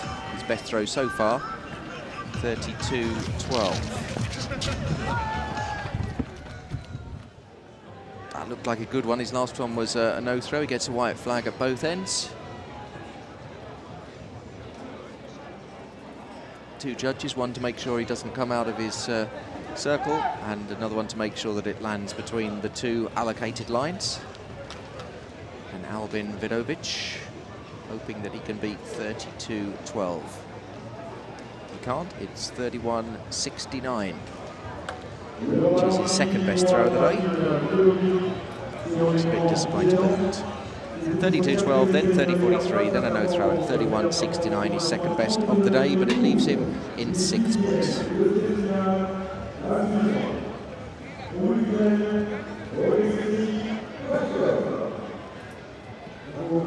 Back on the track shortly for that men's 100 metres final, T37s.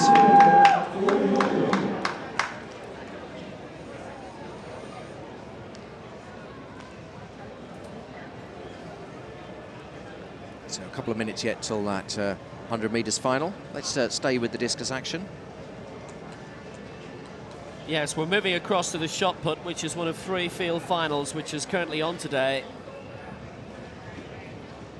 And this is Oleg Chedetsky of Russia, who's thrown 11.31 now. He's currently in 10th place, so needs to move up 2 places, about 2 meters, in order to gain a spot in the final 3 throws. It's worth pointing out as well, now the classification in this is F20, so if you're F20, you're F20 and that's it. But in the multi-category events, as we saw earlier in the week, it is possible to have your category changed mid-competition in the field events, which is why one of the long jump gold medalists suddenly found out 15 minutes later he'd only won the silver, because they recalculated the points after the event was over. And the 20 category, this is for athletes with an intellectual impairment. It's the F20 category. If it was T20, it would be the same category, but on the track. So let's go then to that men's 100 metres final for T37 competitors. This is the cerebral palsy runners. They go from 35, 36, 37, 38, 38 the least impaired, 35 the most. These are 37s, this classification. Venezuela in lane 1, Omar Monterola. Andrea Dalav of South Africa in 2, Roman Kapranov, Russia in 3, Fanny van der Merwe, South Africa in 4, Mustafa Mohamed, Egypt in 5, Andrei Vadovin of Russia in 6, Jelmar Bos of the Netherlands in 7, and it's Rhys Jones of Great Britain in 8. Ladies and gentlemen, introducing the athletes for the final of the men's 100 meters T37. Get a close look up at these guys in just a moment. So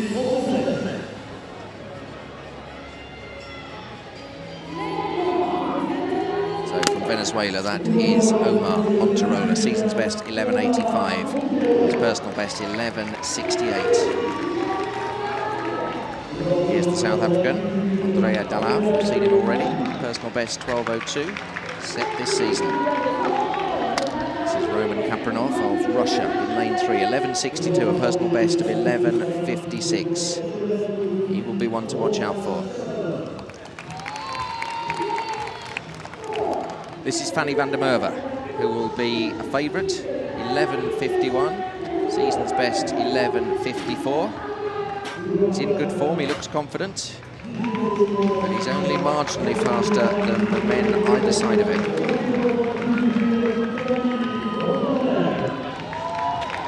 Mustafa Mohamed, he'll be in with a shout of a medal as well, the Egyptian, 11.61, 11.55, wouldn't be surprised if he even got the gold. And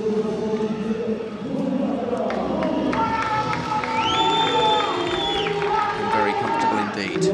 Andrei Vadovin of Russia, 11.56, his personal best set this season. He's a man in form, he'll be in with a shout as well. The pace might be a bit too quick for Jelmar Bos of the Netherlands. It's a big cheer. His PB is 11.85, and there's Rhys Jones in the outside lane, lane 8, if you can have an outside lane in 100 metres. And that is 11.82, his personal best set this season. So Fanny van der Merwe is the championship record holder and the world record holder. He will be the favourite, but look out also for the Egyptian, the Russian. Both Russians, Roman Kapranov and Andrei Vadovin. So down they go. A couple of South Africans, a couple of Russians, an Egyptian, a Dutchman, a Brit and a Venezuelan.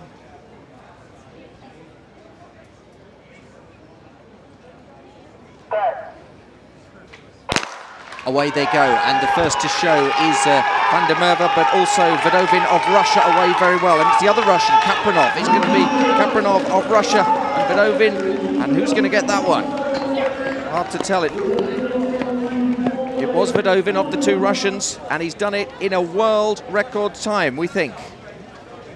Just waiting for confirmation, but a rumour that that's a world record, 11:48. That would be a world record if it... Yes, it is. It is. It's qualified. I thought it was. Then there was a slight bit of doubt. 11:48, a new world record for Russia. Van der Merwe, the world record holder, the championship record holder, finishing back in 4th. It was between the two Russians there. And it's a new world record. Extraordinary stuff. What a race that was. Let's just get a replay here. The two Russians going for it. Kapranov is the man in the red, Vadovin the man in the white. And it's Vadovin who has set a new world record. And to celebrate, we have the Star Wars theme. Let's just have a look as they go across the line here. Fanny van der Merwe started well and then just seemed to fall away. And it was between the two Russians. Let's just have a look at the photo finish. Vadovin leant forward well.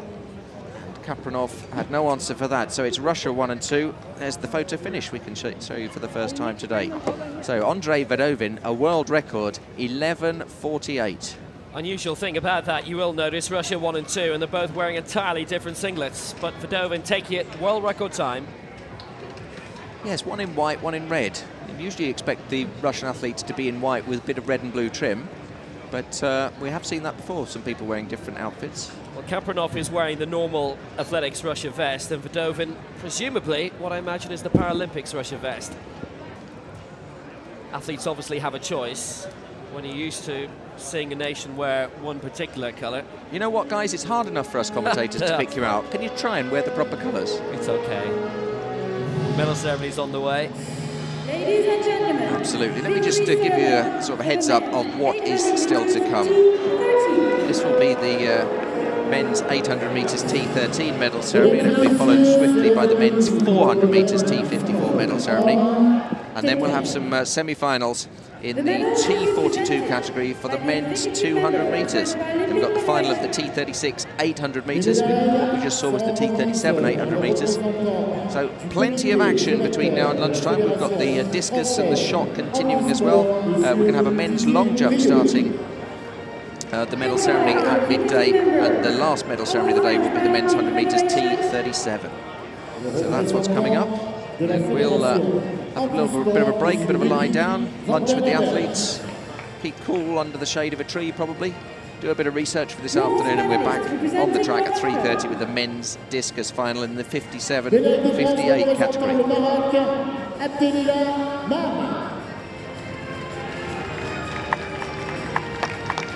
So, Mame with the bronze medal.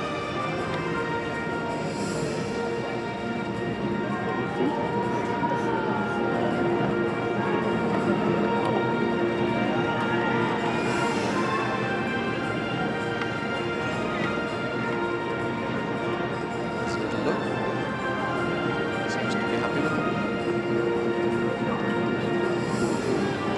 Decides he'll keep it. And the Lyon that comes with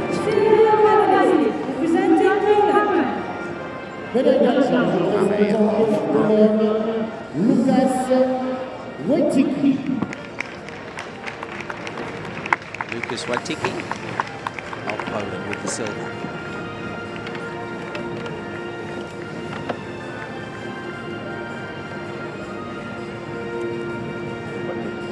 Thank you. Yes, thank you very much. Just to say thank you very much.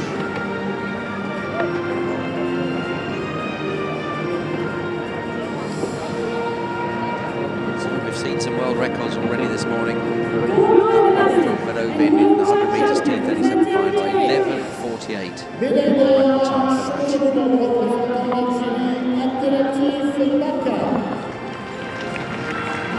Algerian Bakar. Abdelatif Bakar. Very large.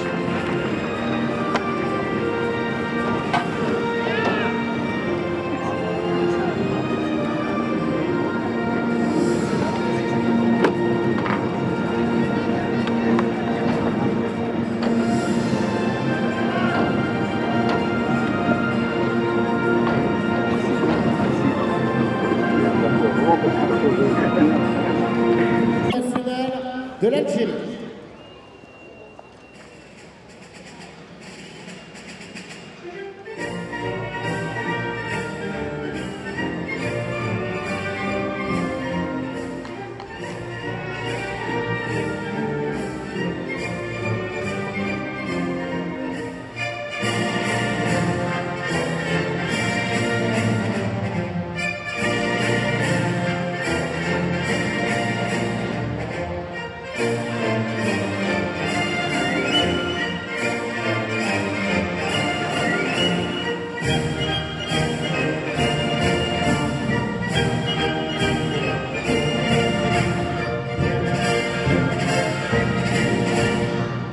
Ladies and gentlemen, the world champions medalists. Mesdames et messieurs, mondiaux. Good victory for Algeria, and that was our first final of the morning. About 9:45 local time, 7:45 GMT. If you were up to watch it wherever you are, well done.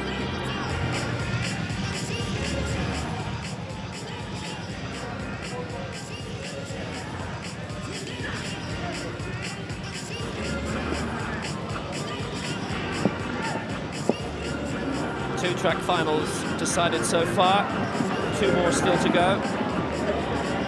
The field finals are all well in progress now. Has the appearance of a short morning session. Doesn't always work out that way.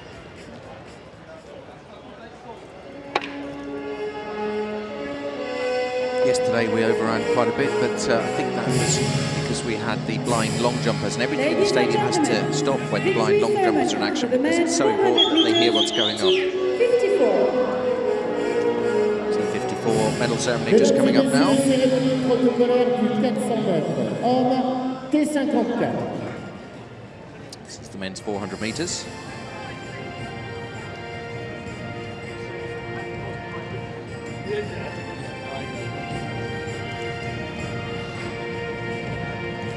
Bronze medalist representing the Netherlands.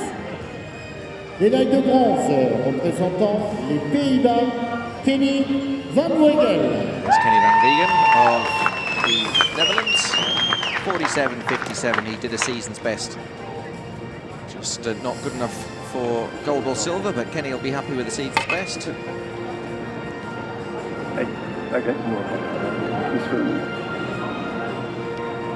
Need me to tell you what country that athlete's from whenever you see anyone in orange. You know they're a Dutchman. Yes, they're a woman.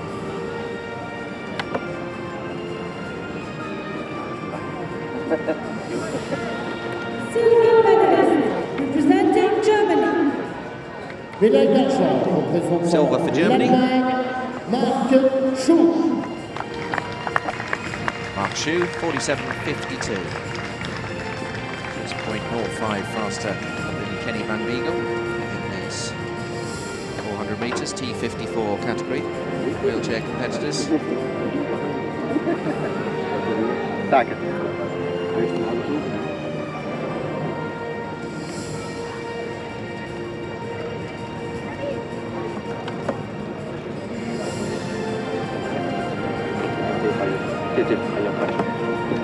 Gold medalist and world champion representing Switzerland. Médaille d'or, champion du monde représentant la Suisse, Marcel Hugues. And here is one of the men of these games. The Swiss cowbells tell you it is Marcel Hug. This is what he looks like underneath that shiny silver helmet. He's a good-looking fella. Looks almost like a superhero when he's on track. They call him the Silver Bullet. He's competing every single day here, apart from Saturday. He's in all sorts of distances. Long, short, medium. He wins quite a lot of them. who won the gold in this 400 metres Ladies and gentlemen, please rise if you are able for the national anthem of Switzerland.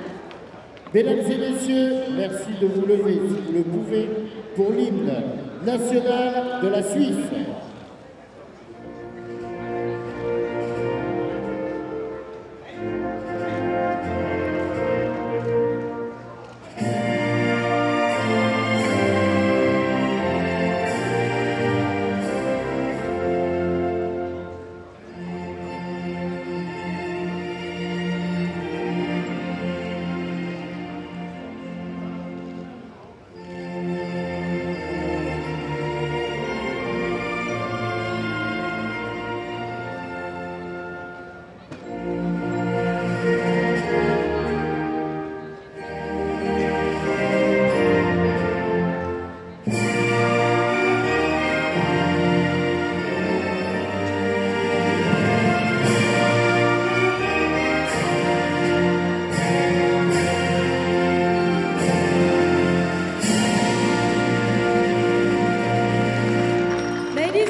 Considering where he's from, the Roger Federer. He's a man with many nicknames, so we're going to call him either the Phelps or the Federer, but the Swiss call him Huggy Bear, and other people call him the Silver Bullet. Although maybe that Federer reference would have been better a few years earlier. Men's discus final, 35-36, and this should be Zaivorinok of Ukraine, who's up in the third place, personal best, 38.10. In points, it's 1,001, but because the top 7 in this, of the 8 who've reached the final 3 throws are F36, the points are largely irrelevant.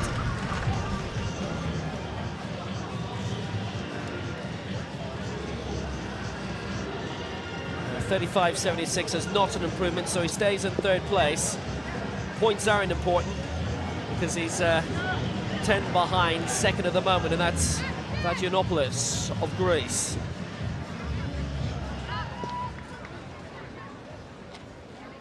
But now it is semi-final time in the men's 200 meters.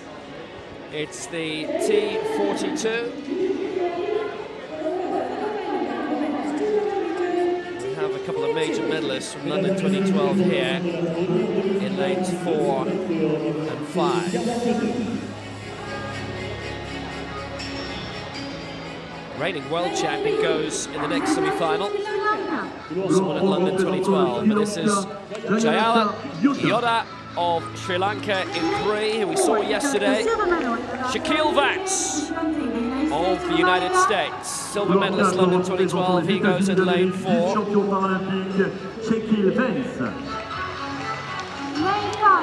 In 5, the 100 meter silver medalist from London 2012, from Australia, Scott Reardon. Daniel Jorgensen of Denmark is in lane 6. We also saw in the long jump yesterday. And the bronze medalist from the last World Championships in Christchurch 2011 from Japan, Atsushi Yamamoto.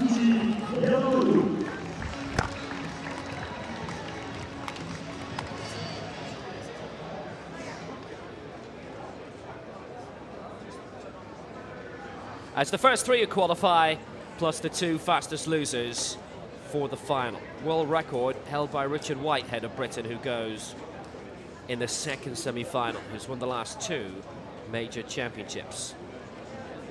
Shaquille Vance finished second behind him at London 2012 and has a point to prove here, as does Reardon. So it's Yoda, Vance, Reardon, Jorgensen and Yamamoto.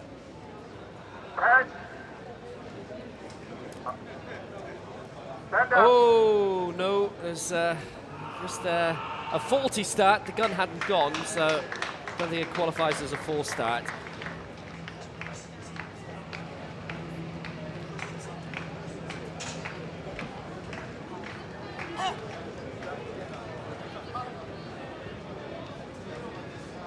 So it was Yamamoto who went ahead of himself. It should be okay, should be either a yellow card or a green card and not a red. Everybody's clear.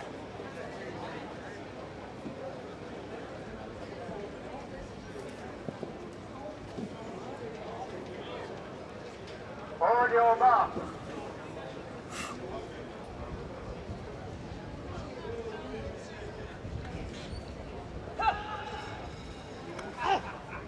So here we go again, re-rank the first semi-final of the men's 200 metres T42. It's Yoda in 3, Vance in 4, Reardon 5, Jorgensen 6, and Yamamoto is in 7.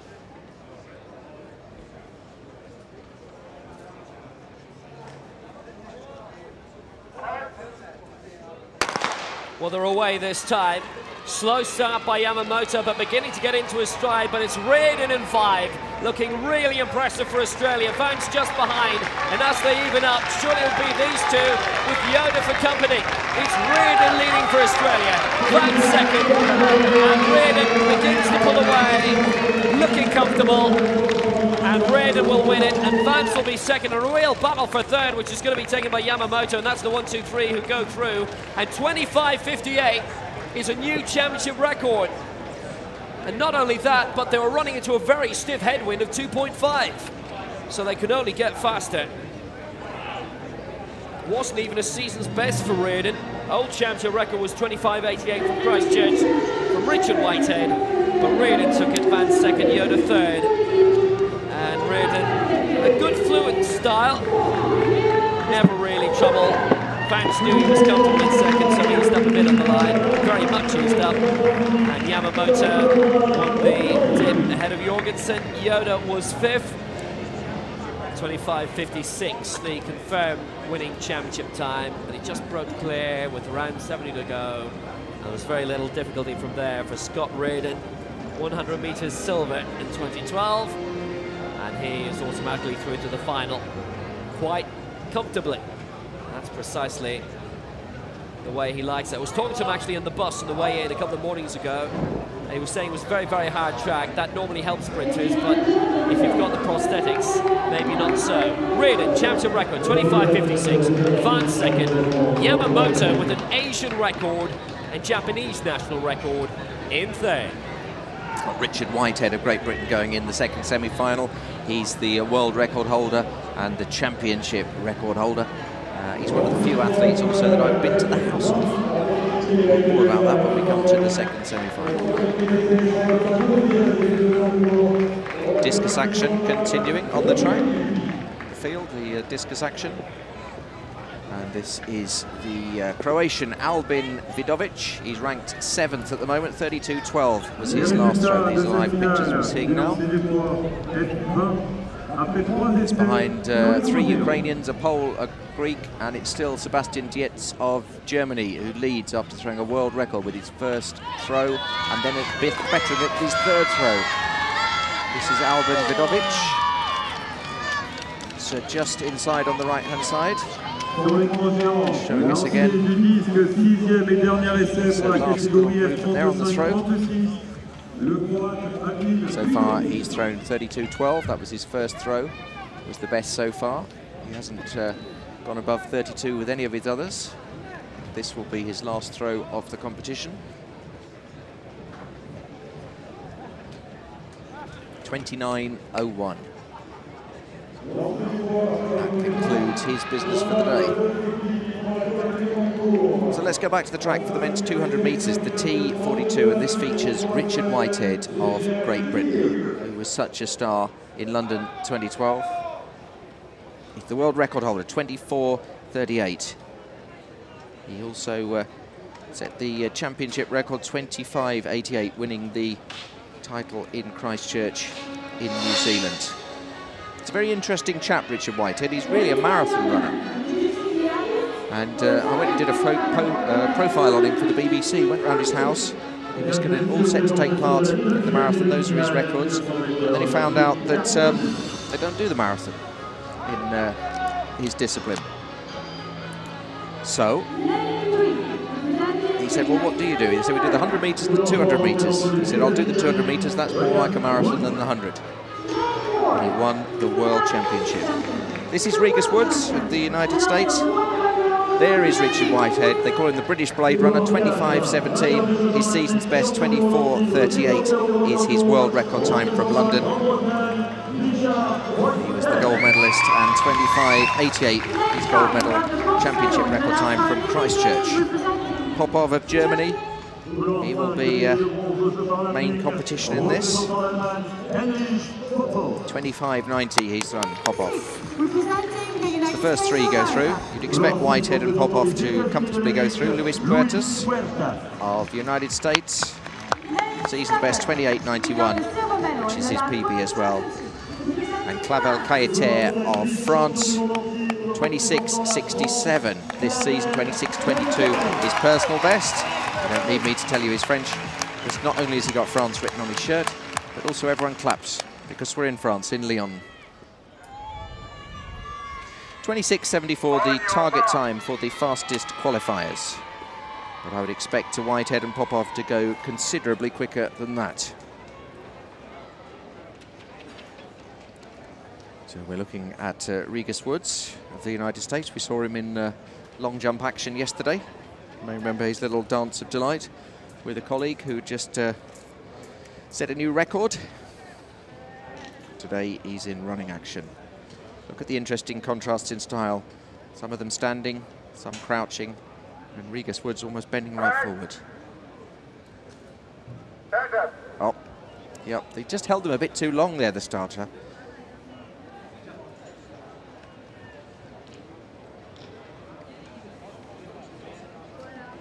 And the German's complaining, and to be honest, I agree with him. They held them far too long there. Everyone was ready to go. You should just fired the gun, matey.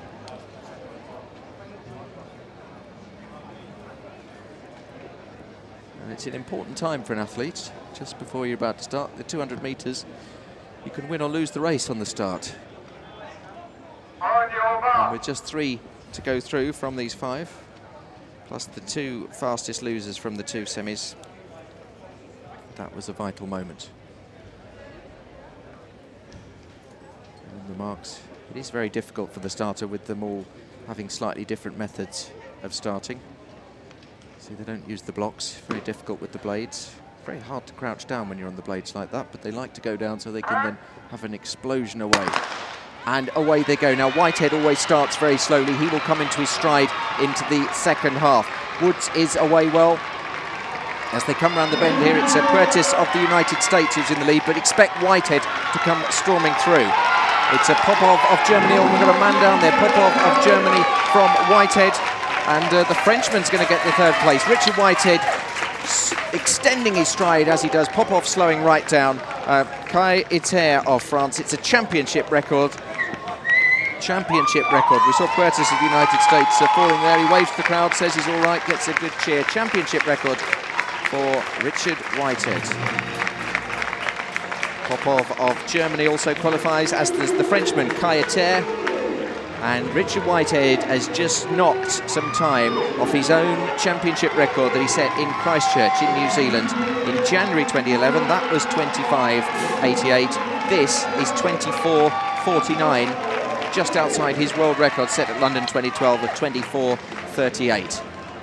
Richard Whitehead, the British rain runner, really a marathon runner who's converted to sprinting, and you can see he's so much better once he gets into his stride, because if you'd never seen him before, you think, well, that bloke's never going to win. He takes forever to get going, but once he does, he comes motoring through in that last 100 metres, and a great run for Nottingham's Richard Whitehead.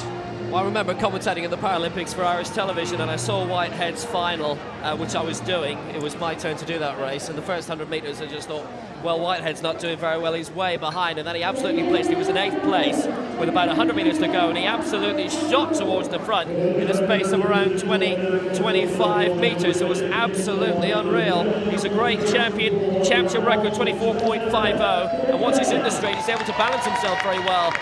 As the double gun salute as well, marvellous. And when I was chatting to him, he told me that he hoped to be in the marathon, just confirmation of his time there, championship record 24.49. Richard Whitehead told me that when he went to the World Championships in Christchurch, he got into the final and he was sat there and he didn't really know anybody, and all the others knew each other because he'd only literally just started doing this sprinting. And they were all chatting to each other. And I'll finish this story in a moment because we're just going to have a look at the lineup for the final.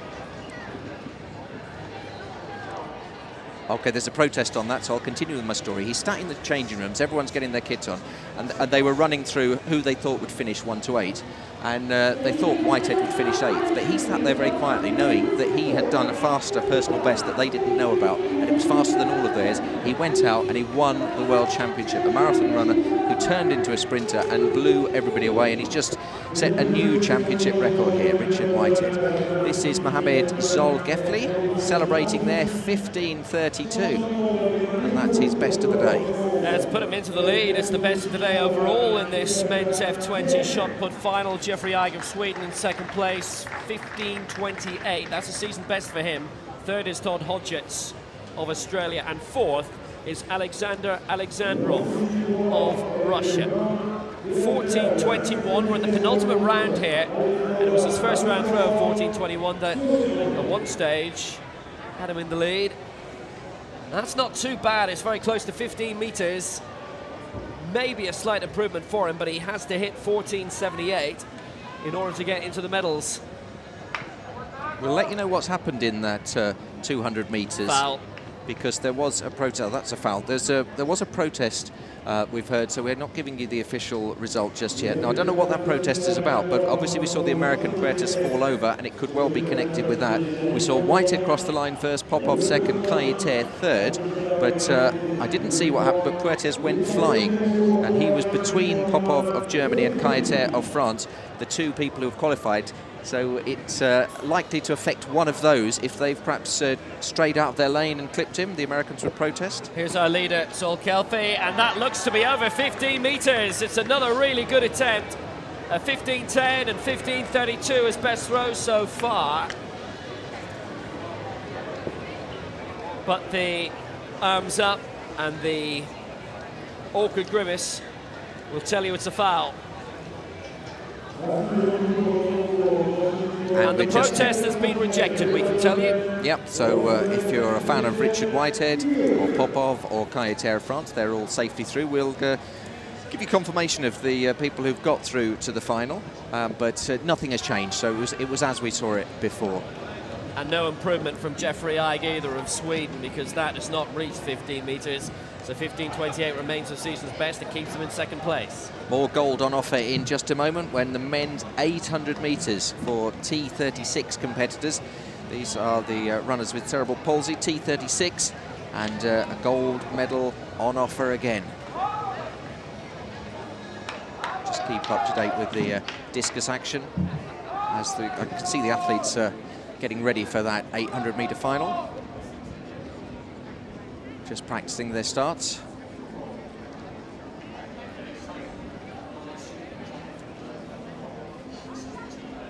So that was a foul for Hernandez of Venezuela. So his best still 12:35. We'll take a look at the standings in the competition.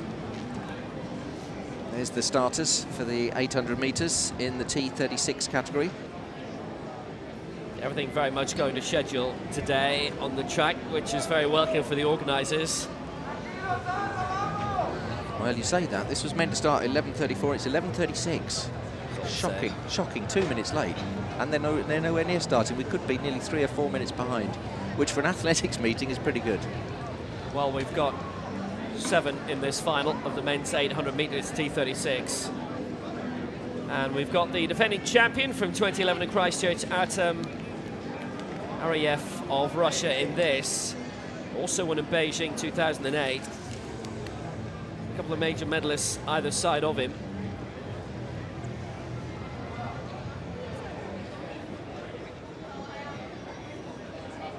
And this time the two Russian athletes are wearing their normal international vest. Now it's going to be a big cheer for the first athlete to be named here, by the way, for this men's 800 metres T36, because there's another home French athlete.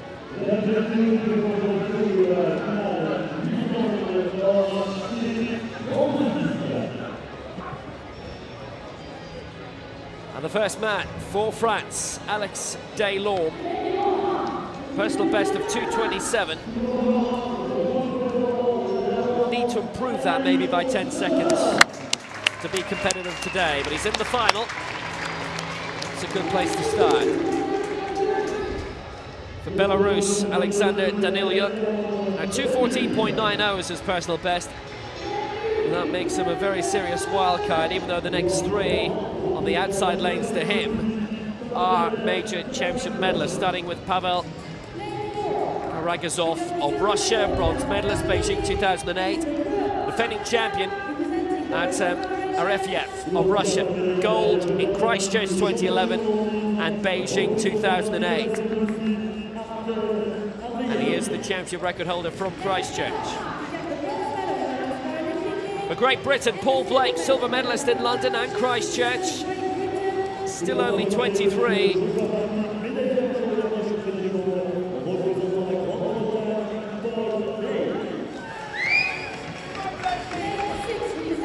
For Spain, Jose Pampano Sierra.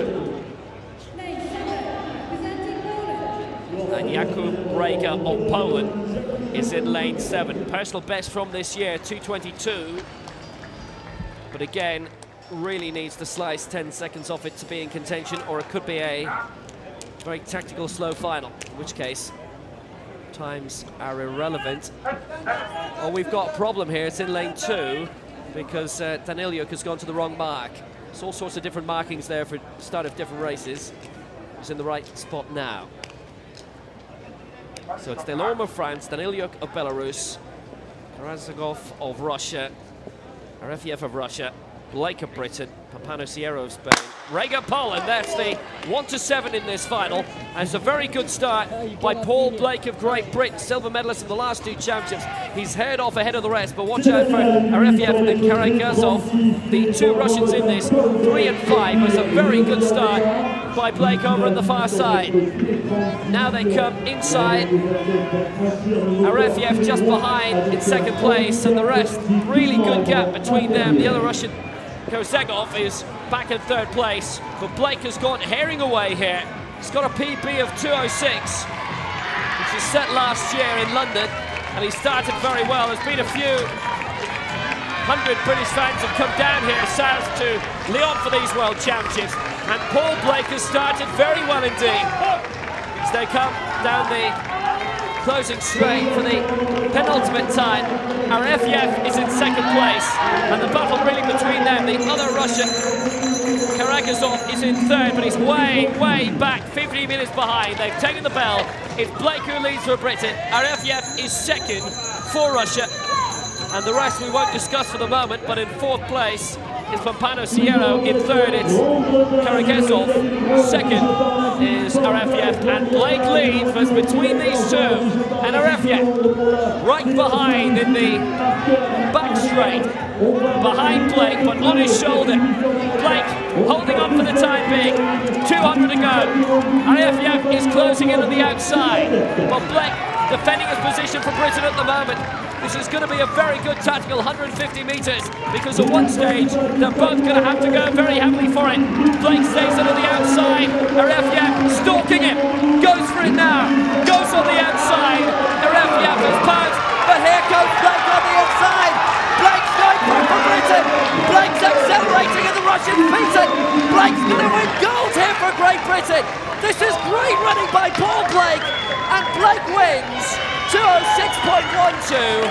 Arefiev is second. It is a championship record. Arefiev has lost the championship record, and Karagazov takes the bronze for Russia. What a really good race. Danilyuk is in fourth place, but Paul Blake, what a credit. What a hero for Great Britain. And he's taken the gold medal, having won silver at the last two major championships in London and Christchurch. Well, I have to say, it looked like Arefiev all the way here, because he was doing everything right. He was a couple of paces behind, and then he upped his stride, upped his speed, went to the outside, and normally it's here where the racers run. And Paul Blake said, "Not yet, sir, yet." And he made his way on the inside, and at that stage, Arefiev had given everything he could. Blake still had something in the tank. It was really impressive. And then he went for the line, and he would not be denied. And Paul Blake wins gold for Britain in a new championship record time. Arefiev second for Russia. loses his world title and the world championship record too. I don't know how Blake did that, but that was so impressive to have a response. And Blake looked across and he knew he was world champion. Karagazov in third. What a fabulous, fabulous victory. 206.10.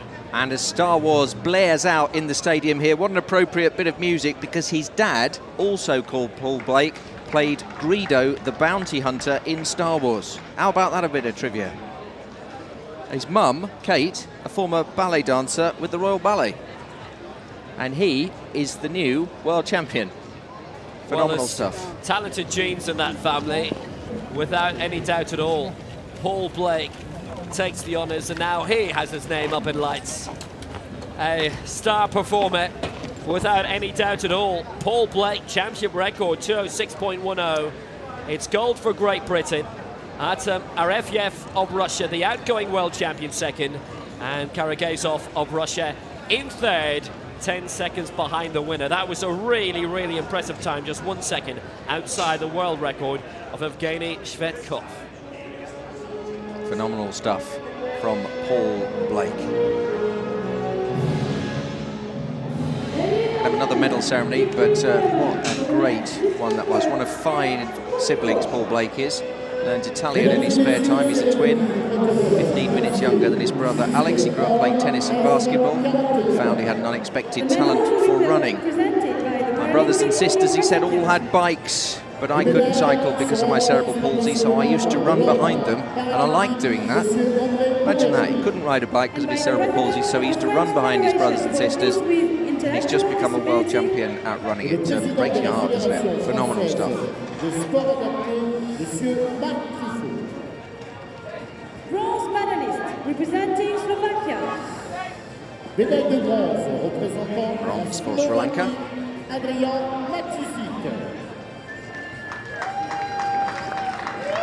Adrian Matusik.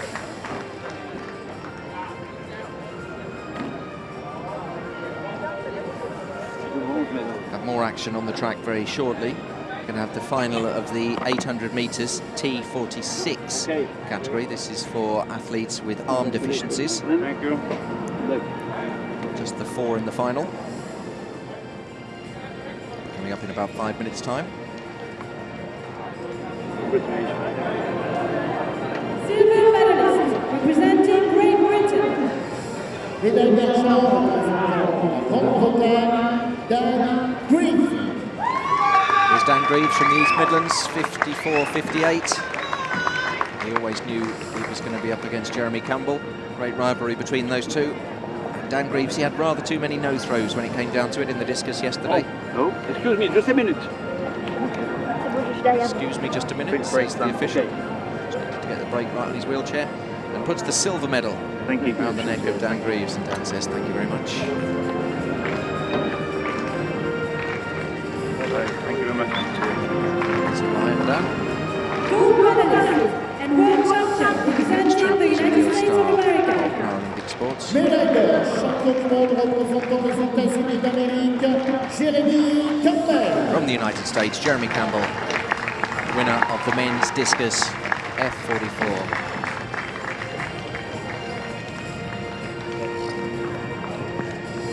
We're going to have the Star Spangled Banner again. Hello. I predict they will fade down just before Home of the Brave. Thank you. Good luck and have a further gold medal, maybe. And stay with us here on Paralympic Sport TV with me, Jeremy Nichols, and Will Downing. We've got another final to go before we have a lunch break, and that is the men's 800 metres in T46 for athletes with arm deficiencies. Ladies and gentlemen, please rise if you are able for the national anthem of the United States of America. And we've got 3 more medal ceremonies as well. Merci de vous lever, si vous le pouvez, pour l'hymne national des États-Unis d'Amérique.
Well, I think that's actually a very wise move. If the national anthem is 62, 63 seconds, they will play all of it. So well done, IPC. That was very wise. Do you get the impression people are listening to us and maybe we started a bit of a campaign, let's hear the whole anthem, and now we've heard all of the American one? I think it's wise if we try not to sing over any other national anthem, however. Did you not enjoy my Home of the Brave? And the home of the brave. I think Home on the Range next. Oh, home on the range.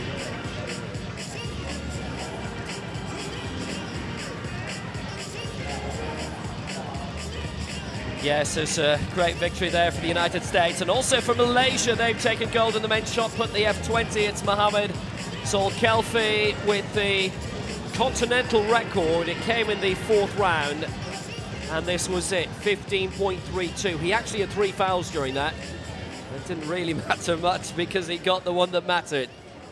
Personal best, national record, continental record.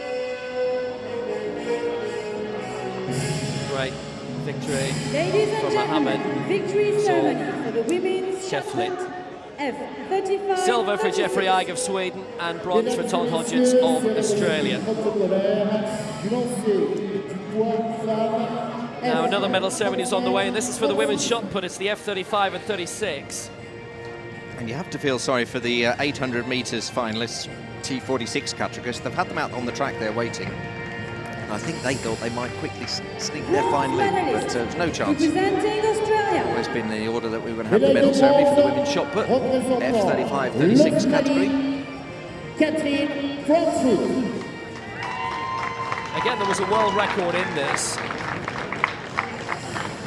Means that Catherine Proudfoot of Australia, with a season's best, 10.16, took the bronze medal. Their collection is growing all the time, incidentally.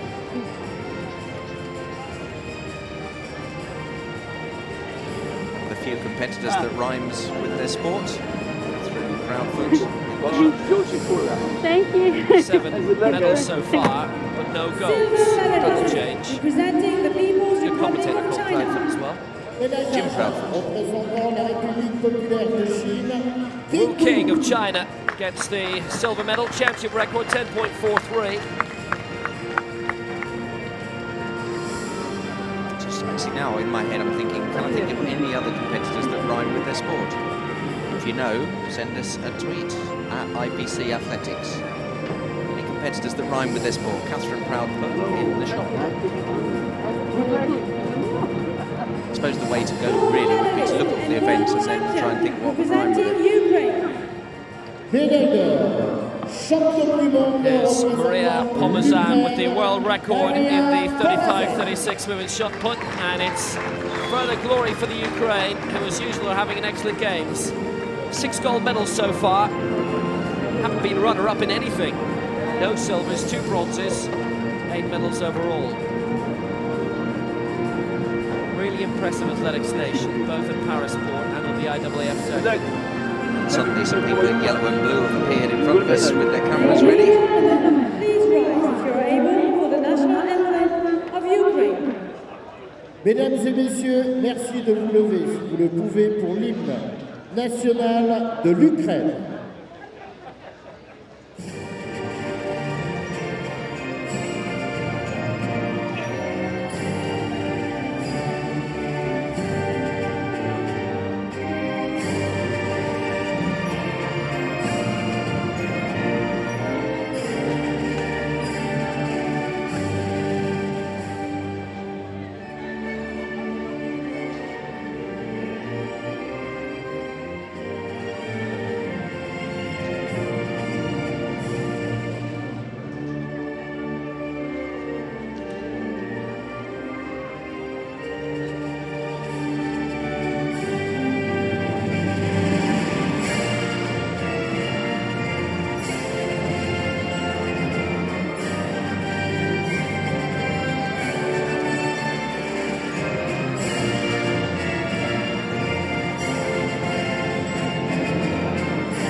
It's a lovely national anthem for the Ukraine. I do think we'll probably hear it more here than we will in Moscow in the IAAF World Championships next month, but they are a very competitive nation. They'll do well in that as well.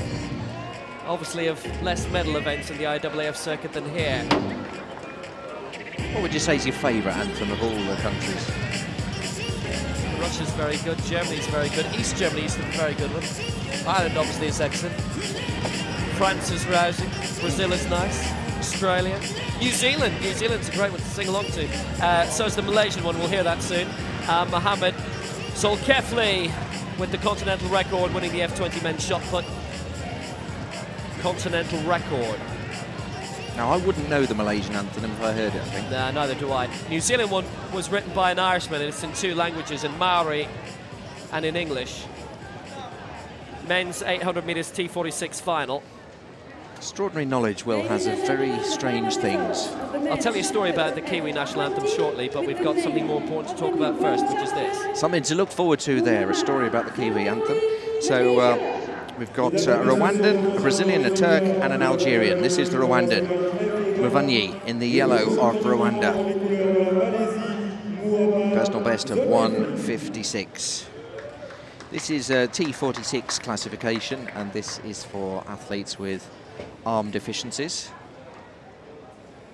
They've been standing out there in the heat for a long time while we've had these 2 medal ceremonies. Shouldn't affect any of them too much. They're all from very warm countries.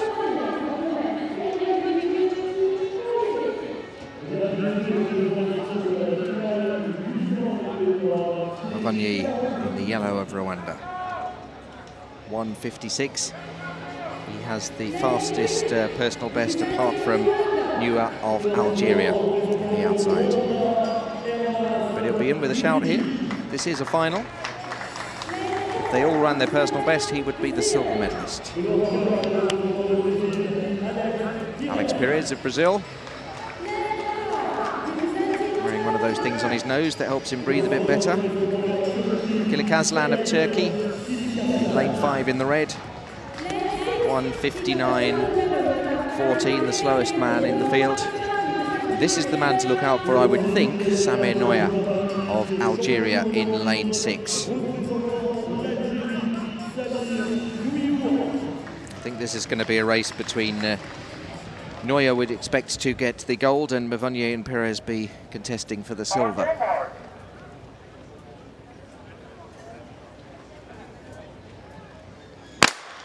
And it's one of the events where they have more than one category, T45 and T46, but these 4 are all T46. It depends on the arm deficiency, and they're all away well.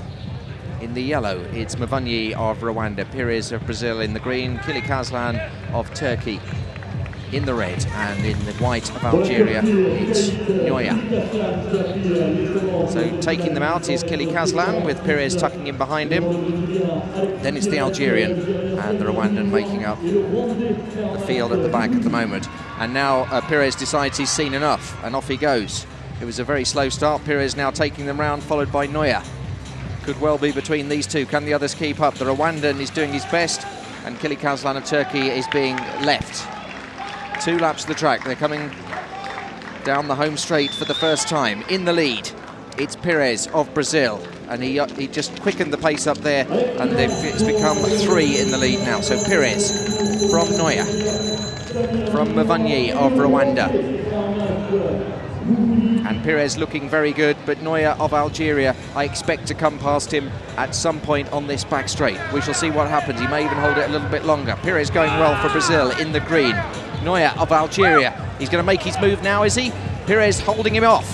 They're dropping the Rwandan at the moment. The Rwandan's coming back. Here he goes into the lead now. Noya of Algeria has to go around the outside though, and Pires holding him off, and the Rwandan's coming past, having to go very, very wide indeed.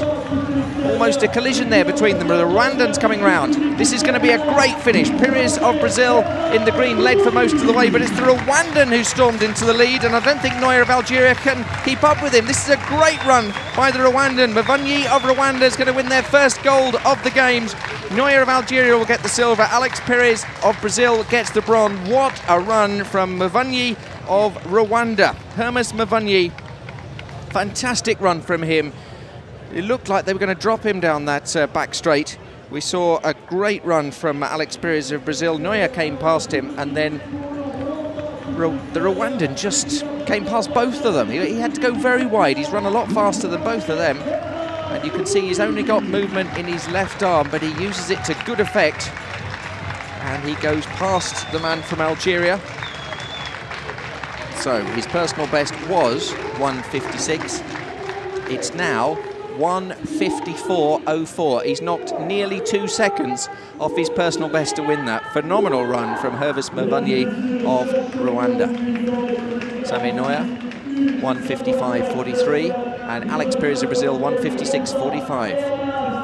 Well, it's impressive considering he couldn't use his right arm for leverage, as is the case in this event. And just with around 350 to go, just by the big screen, just past the finish line, the Turkish athlete, Kahit Kilikazlan, we actually lost him. He had a serious fall. He's still down there. They've got a stretcher for him, but it's been taken away, so I think he should be okay. But Mavunyi, well, he's pretty much come out of nowhere. Great result. 1:56 dead was his personal best, considering he'd beaten a two-time major champion in Noaya into second place.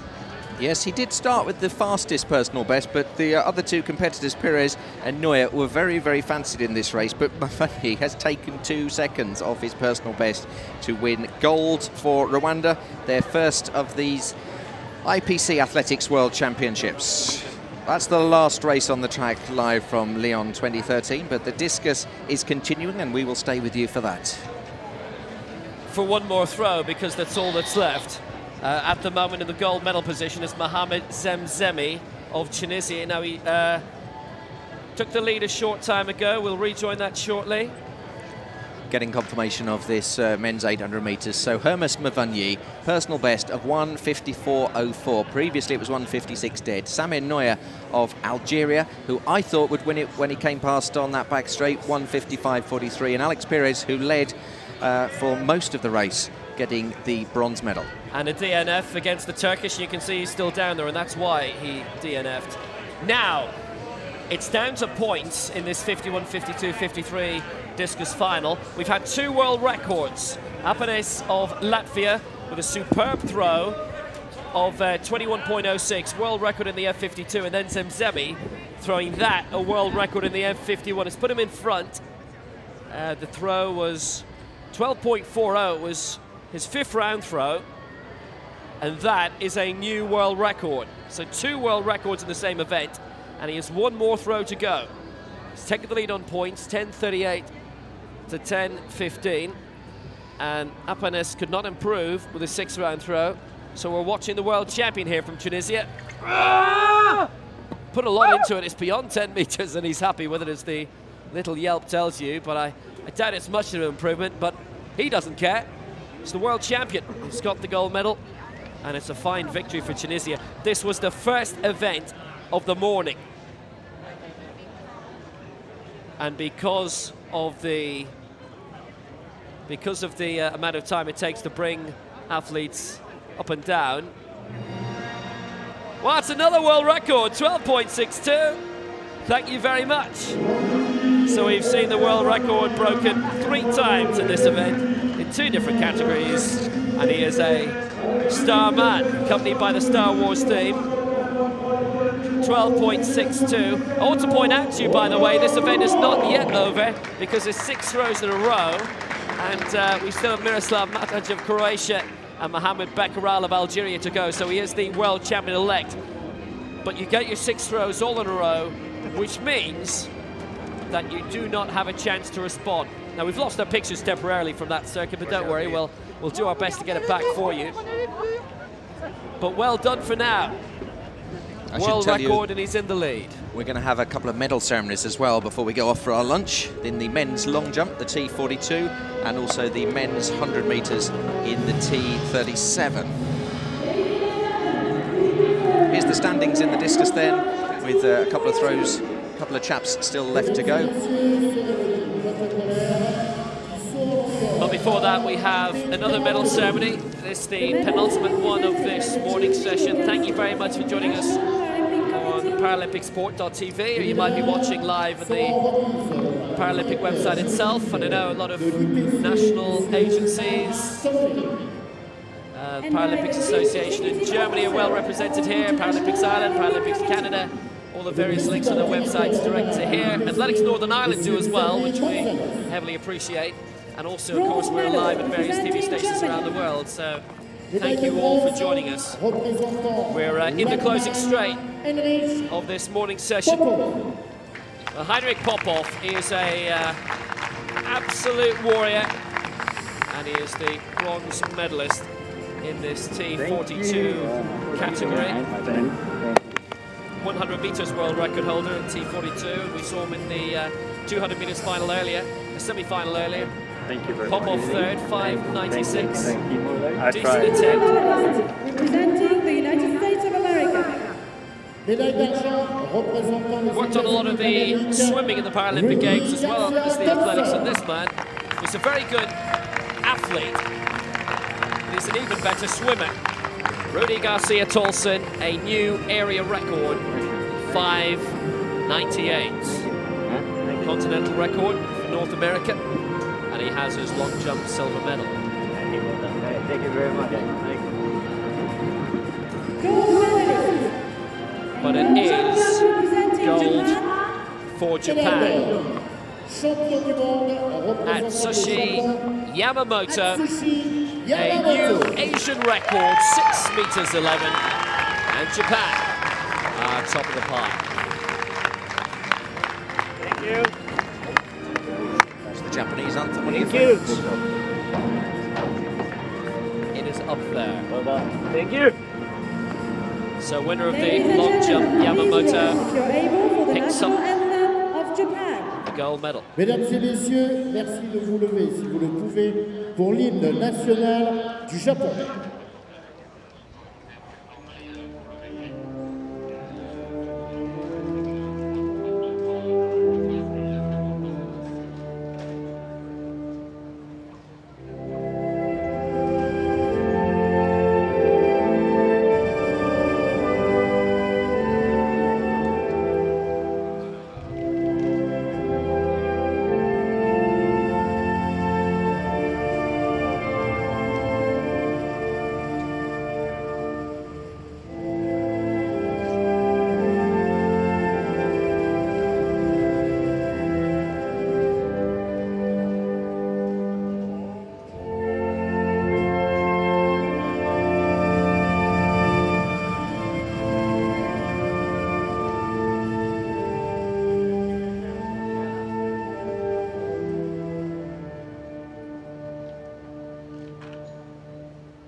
Ladies and gentlemen, the world champion medalist.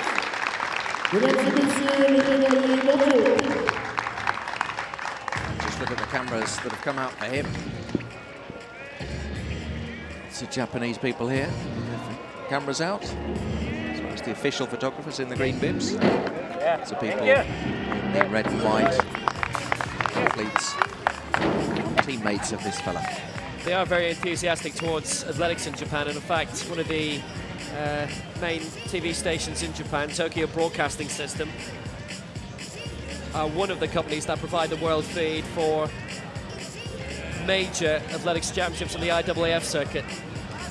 You have something like 6 or 7 different outside broadcast units, and they provide one. Finnish Television, YLE, provide another.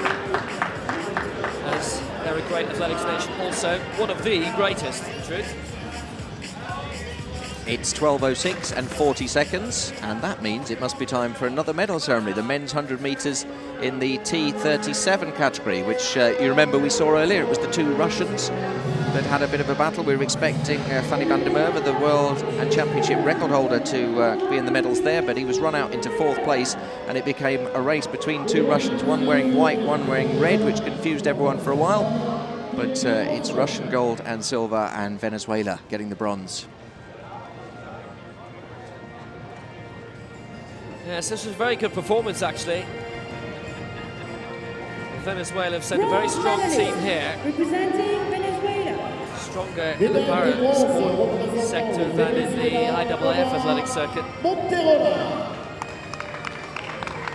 Omar Monterola ran a time of 11:88 to clinch the bronze medal for Venezuela.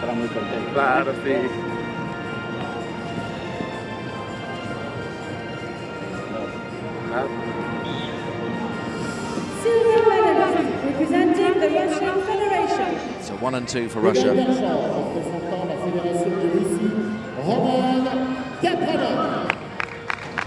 Roman Kapranov, for a while, it looked like he might well get the gold. But then he looked to one side and saw that his colleague from Russia, Andrei Bedovin, was in the lead. And again, they have different tracksuits. And world champion representing the Russian Federation.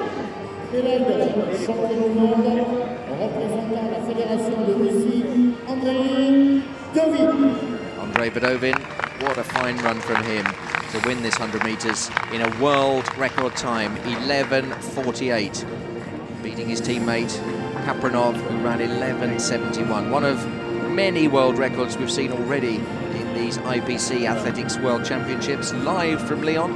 All the action on Paralympic Sport TV. If you miss any of it, it's all available on demand. Just find the event you want to watch and have a look on paralympicsport.tv.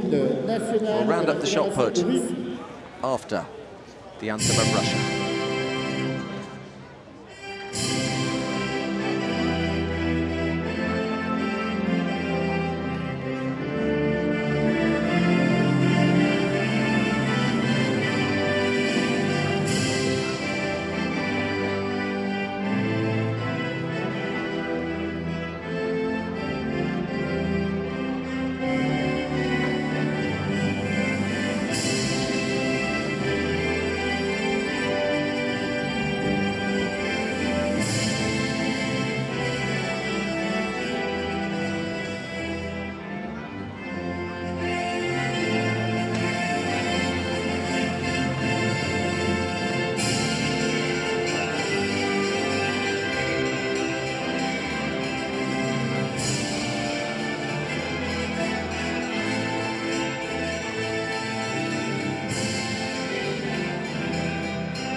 Ladies and gentlemen, the world champions medalists. One of the great national anthems, Soviet Union, as it was for many, many years, the anthem of Russia since 1990.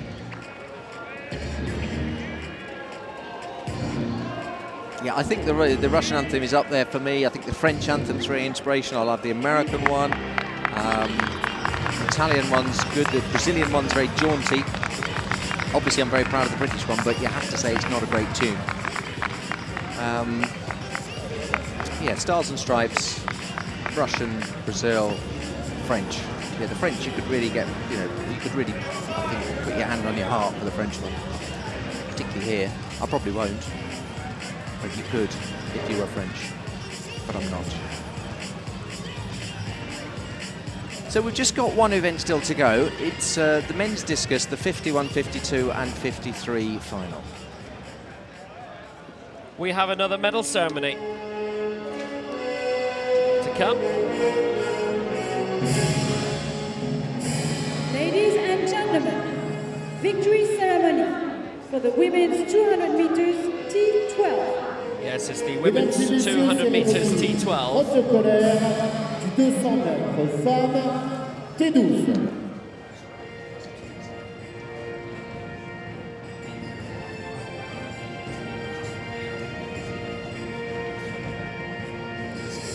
Bronze medalist representing Slovakia. Médaille de bronze représentant la Slovaquie, Anka Kolnikova. She was the world champion going into this, but instead third in the end for Hanka Kolnikova. Personal best 25.50. Asia El Anouni, the world record holder in this, and who won in London 2012. She one of the ambassadors of these games here in Lyon. Silver medalist representing Great Britain. Médaille d'argent représentant la Grande-Bretagne, Libby Clegg. One of the great parasport athletes from Great Britain, Libby Clegg gets her silver medal. Michael Huggins, her guide. 25.31 was the season's best for her, and it is a British silver. They Congratulations, well done, well done. really do well these events. 8 medals so far, 4 gold, 3 silver, including this one, 1 bronze. Okay, thanks. Gold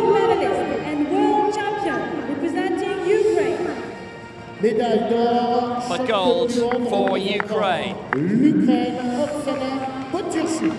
Oksana Poturchuk. 24.98 was the winning time. 6 gold medals for them at these games so far. Ladies and gentlemen, please rise. So it's another one to add to the collection. They were very impressive in London 2012. They were high up in the medal table. Very high up in the medal table here. And for the 6th time, the 63 seconds of the Ukraine national anthem.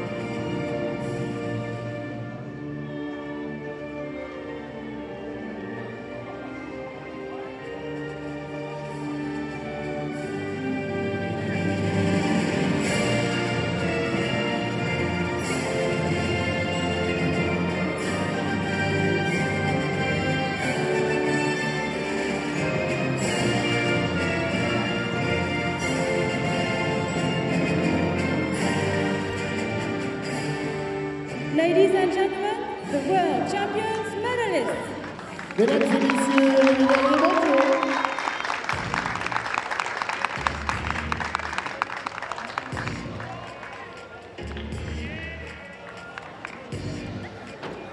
together for the hug. So nobody's won more gold medals than Ukraine so far. United States have won 6, Ukraine 6, Brazil and Great Britain 4 each, Poland 3. Now let's go to the final event of the morning session. There's still 2 throwers left in the men's discus final, F51, 52, 53. And this is where the competitors have 6 throws in a row. It takes a while for them to be locked in place. They are wheelchair athletes at the more inhibited level of scale. Leading this at the moment is Mohamed Simsiami of Tunisia. World record throw of 12.62. Let's give you a run through of the highlights so far from this competition. We're actually going to go across to the other men's discus event, which has been on today, and that is the F35-36. And it was the bronze medal for Vladimir Saivoronok of Ukraine. His personal best, 38.52. Won him the bronze medal. It's good personal best throwing for him as well. Good consistency. Georgios Vagianopoulos got the silver medal for Greece, 38.96 his best, but an absolute thunderous throw, a new world record for Sebastian Dietz of Germany, 42 meters 18. So gold medal for Germany, 42.18 for Dietz. Greek silver for Vagianopoulos and bronze for Ukraine, Saivoronok. So that one of 2 men's discus finals this morning. There's not very much between Petrosky of Poland and 4th in the end. It was 12 centimeters away from the medal, but that was not enough in the end. Germany, Greece, Ukraine, the 1, 2, 3. Yep, a couple of discus events going on. That one has finished, the other one still going on at the moment. And you can see our cameraman just jogging over there to get in. He's in position now. Well, let's bring you up to date with this. This is Miroslav Matic of Croatia, who's had 2 throws so far. They've both been fouls. It's being led by Mohamed Simsiami of Tunisia, a world record throw in the F51 of 12.62. The second place in a different category, F52, 21.06, and that's a world record in his category as well, but he's in 2nd place. 3rd at the moment is Alfonso Cunningham of Jamaica, who's thrown 26.38. And that's the first legal throw in the competition of Miroslav Matic. And because everybody has their 6 throws at once, it means you cannot come back and respond and claim your medal back. So Aigas Apinis, who was leading for Latvia for a long time, dropped down into second, and that's it for him. Matic, 9.97, is up into 4th place. And because it is a multi-category event, this is decided by points and not distance. So change of standings, Matic into 4th. Needs to improve by 300 points, so maybe another metre and a half will get him up there. And these are the men who have no further part to play in proceedings. Kumar at number 5.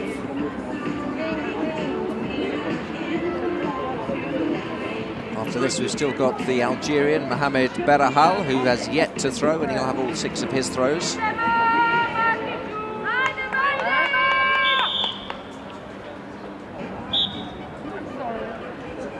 So highlights from earlier on in this competition will be forthcoming.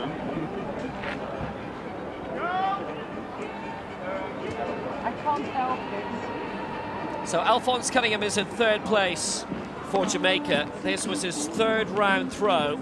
Went all the way out to 26 meters 38, a season's best. That has him in 3rd place.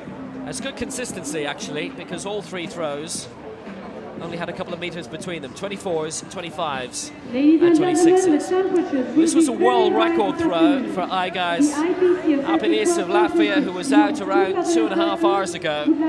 World record throw of 21.06. Had him in the lead for a long time until he was overtaken by Mohamed Zemzemi, and we saw his best throw, world record throw, a few minutes ago. 12.62 his best throw, which came in the final round. Because he's a different category, he doesn't have to throw as far, it's all weighted. There are classification judges who assess what the equivalent throws would be across all the categories. He was happy. Thumbs up. Nicely done. 25 degrees in the stadium. Humidity is 57%. 5 kilometers per hour is the wind speed from the southeast. Somehow I don't think it's 25 Celsius anymore. Certainly not down there. 9.97 the best so far from Miroslav Matic. Now lies 4th for Croatia. Was very close to the outside sector, and it is a red flag. So it means that 3 of his 4 throws are fouls.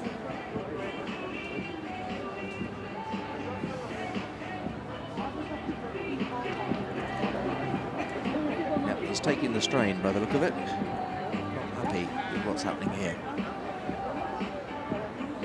Well, Croatia, in terms of field events, both in para sports and the IAAF circuit, have done really well last few years.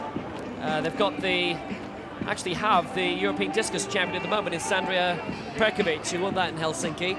Blanka Vazic is back and fit in the women's high jump circuit again, which is good, because it's made that ultra competitive again ahead of Moscow.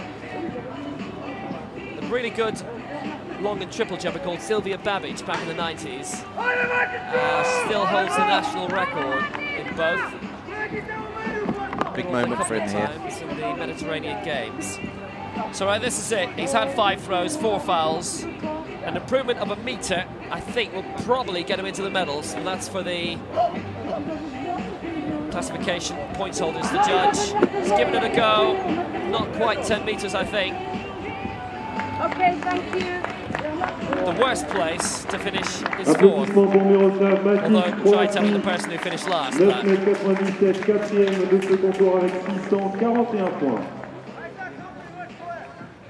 Well, you've got gold, silver and bronze, and I've said on occasion, particularly for athletes who finish 4th a lot, wouldn't it be nice if there was a medal for 4th? Apparently in Spain it's called the chocolate medal.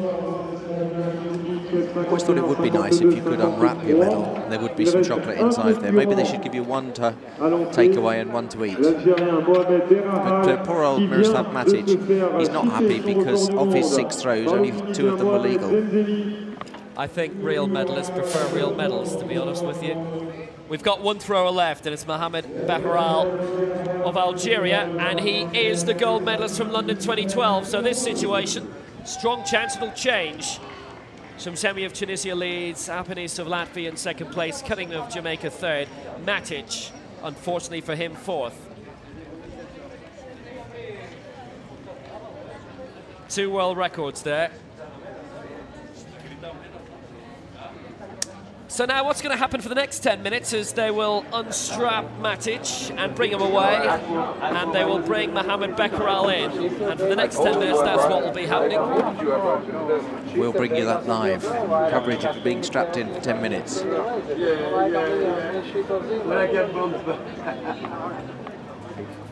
Well, we've had a fantastic morning here in Lyon, in the Stade de Rhône, on the banks of the River Rhône, in Bron, just outside Lyon, in a beautiful parkland setting. Looking out in the distance, I can see the warm-up track where athletes are just jogging round. Perhaps they're training for later in the week. But to be honest, it's very warm now, and I would think that they won't want to be running too much in that. We'll give you an idea of what's coming up later this afternoon, just while this last competitor gets strapped in. Yeah, it'll take a few minutes, I think, for him to get in place, Mohamed Beckeral, but he's a really good athlete from Algeria and a really strong prospect of a medal for him. But we do have 20 finals this afternoon on day 3 of Lyon 2013, these IPC Athletics World Championships. And we were going to show you the afternoon schedule for the next 10 minutes, but they don't have the schedule ready.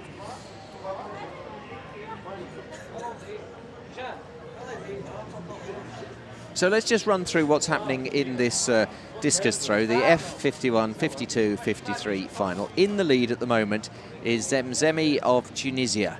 And so he is guaranteed at least a silver medal because there's only one person to go. Then it's Apinis of Latvia. He's guaranteed at least a bronze. And the Jamaican, Alfonso Cunningham, at the moment is in the bronze medal position. And we've just got one person to go, and that's Mohamed Beckeral. Well, we've got lots of viewers around the world and various TV stations, and lots of National Paralympic Associations give us links to the website. So it's been a very successful championship so far, as you'd expect for the United States. 16 medals so far, 6 golds, 4 silver and 6 bronze. Ukraine, fantastic championship so far, particularly in the field events and the sprints. 6 gold medals, no runners-up so far. The agony of narrowly missing out on gold is not an emotion that has been shared by those from Ukraine so far. Brazil, Alan Oliveira, fantastic yesterday with 4 gold medals, 3 silver and 2 bronze, 9 in total. Great Britain, hosts of London 2012, 4 gold medals today. There was an appeal yesterday morning in the women's discus for Josie Pearson, but she kept hers with a world record. It is a very technical event, particularly in something like this, where you have 2 judges, one for the athlete, just to make actually you have 3 judges, because you want to make sure that they don't go out of the sector, one to make sure that they don't lift a buttock, and one to make sure that the discus doesn't fly out of the zone. Poland going well as well, 3 golds, then a huge amount of nations with 2 gold medals. Iran, very good in the throwing events, have won 2 gold medals so far and 1 bronze. Ireland with 2 gold medals, Jason Smith in the 200, Michael McKillop in the 800, and they'll be coming back with an opportunity to win more. They only have 1 athlete in action this afternoon, that's John McCarthy in the 100 metres T51. Saw him yesterday, was being held by one of the throwers, Orla Barry, who's also from Cork. Canada, 1 of each so far. Australia, 8 medals, second highest tally, but none of them gold so far. And I know a lot of you are watching the hotel, because we're in the same hotel as you. One of the silvers won by Brad Scott in the 800 yesterday. Michael McKillop taking the gold in that. Valenzuela won the silver for Chile. Sweden in the jumping events have gone well. 3 bronzes so far for South Africa. Thought they'd get a gold with Fanny van der Merwe, but he didn't medal today. Venezuela have got a good squad here, and they've made a lot of finals and 1 bronze medal so far, and we're only 2.5 days into Lyon 2013. Just have a look at some of the messages on Twitter. The IPC athletics team back in Bonn obviously have set some sort of quiz, and the answer is the legs belong to the Dutch sprinter Van Rijn. Now, I don't know what the question was. Probably it was a picture quiz, I would think. Yes, Jeremy, it was a picture quiz online. I think it was a picture quiz online. You had to guess whose legs they were. Very good television. And they were Van Rijn. Craig Spencer's here. You, mate, you're coming up and talking to us for 5 minutes. And don't think you won't. I had to fill in a floodlight failure once. You've clearly got time to fill if you want to interview in me. a Red Star Belgrade game. But the afternoon schedule has been released, so you and me can talk through this. Okay, let's go. You used to be a press officer in rugby league as well. How are you finding the IPC circuit? I love it. It's fantastic. The athletes are great ambassadors for the movement, and their performances are getting better, as we saw last night with some sensational performances. Yeah, we've got the men's 100 metres T36 final in the afternoon. Start lists haven't been released for these yet, but we do have a lot of early field finals, men's discus, women's shot put and men's javelin. So who are the men to look out for today, Craig? Well, let's start with the women. 4:10, Hannah Cockcroft will be going for gold. She won 200 metres gold the other day in the T34 class. And then we've got the men's 100 metres T44 semi-finals tonight. Huge races to watch out for. Johnny Peacock drawn against world champion Jerome Singleton and Jared Wallace. And in the second heat, we have Richard Brown, who claims he's going to beat Johnny Peacock's world record, racing the South African Arnaud Ferry. Very good. I'm going to ask you about the relay in a minute, because that looks very interesting. Highlights reel of the morning's action is on the way. I think the relay is going to be perhaps one of the highlights of the night. But let's look back at some of the morning highlights from day 3 of the IPC Athletics World Championship 2013.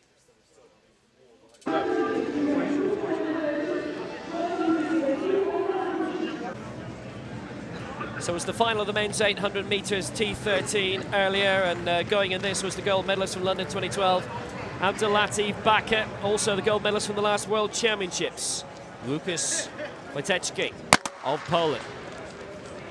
It was a good start also from Mame in 3, who won the gold medal in Beijing 2008. But as they came around the final bend, there was no living with Abdulatif Bakr. Gold medalist from London, he surged away, and Wojtecki did his best to try and keep up, but this, Craig, was a really good victory. Yeah, he led from start to finish. I watched this race with Tim Prendergast, who won this title in 2002, the Kiwi, and he said it was a very slow first lap, but the second lap took him away with a pace.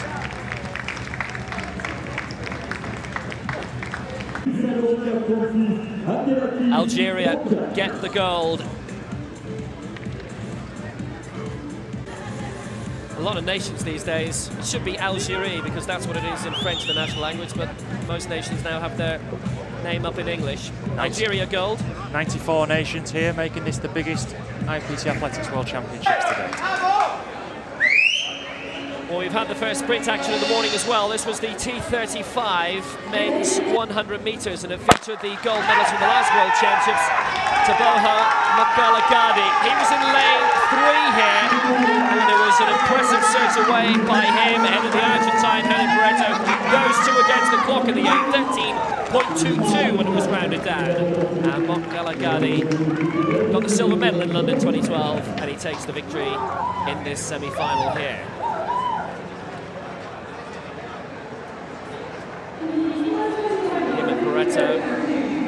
Neil Stein, the bronze medalist from the last World Championships in Christchurch 2 years ago, was 3rd here on the near side.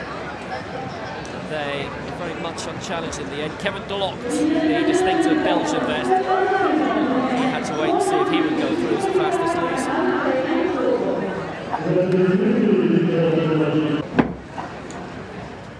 His personal best for Delort in 5th place. It's quite a bit behind the top 3. So this was the final of the men's 100 metres T37, featuring the reigning world champion Mustafa Mohamed and Vanny van der Merwe of South Africa, who won the gold, London 2012. Would it be between these two, or would it be somebody else? That somebody else was in lane 6. Verdovin, fantastic.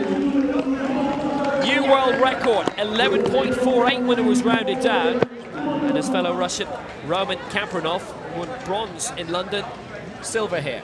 Yeah, it was a great race. I mean, the Russian led from start to finish. I watched this race from the mix zone together with 3 Russians who had competed in the heats before.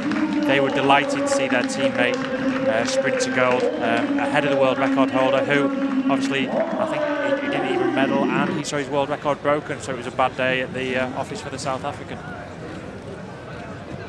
The Russians are such strong athletes, though. We saw that in London. They performed really well, and they're on the medal roster again today. So new world record for Andrei Verdovin, 11.48. Men's 100 meters, T37. Next final on the track was the men's 800 meters, T36. Defending champion is Artem Arefyev of Russia. Also won gold in Beijing 2008. This turned out to be a fantastic race. Paul Blake, silver medalist, last 2 major championships. Would it be second helpings of second place for him again? Maybe there would be a Russian surprise. Pavel Korogasov. Well, here we go. Arefyev made his pounce with 60 to go, and in this situation you'd expect him to win. But he did encounter a Paul Blake here. What a fight back from the British athlete, and he surged through to win. Arefyev had nothing left. This was the race of the day for me. Paul Blake, we all thought he was going to lose it coming into the finishing straight, but he put his all into this race. I mean, when he went to the mix zone after, he couldn't talk to the media for about 15 minutes because he was so sick. There was a doctor down there with an ice pack to try cooling down. The heat had got to him, but I think it'd be well worth it now that he's going to get a gold medal this afternoon. Fantastic performance from Paul Blake. They played the Star Wars music for him. You may have heard earlier, his father appeared in that film. It's also Paul Blake, 206.10, a new championship record.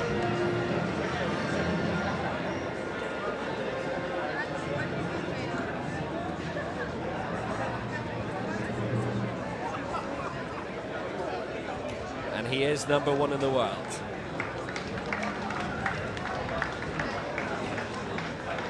Well, after so many silver medals, doesn't it mean so much to finally? Yeah, I mean, it certainly does. I mean, he's absolutely delighted there. And I spoke to Marcel Hug earlier, who's been renowned for winning silver medals at major championships. He's delighted that tonight he's on for a hat-trick as well, a hat-trick of gold. Right, this is the men's shot put final. This was the F20. Again, lots of good action in this. Todd Hodgins of Australia, Jeffrey Eig of Sweden, who would do well. Not a nation you'd automatically associate with the shot put. Now good in field events, but normally to do with jumps and sprints. Winner of this was the Malaysian Mohammed Zulkifli. It was a continental record, an Asian record. He's a happy man as a result of it. 15.32, won by a margin of 4 centimetres from Jeffrey Eig.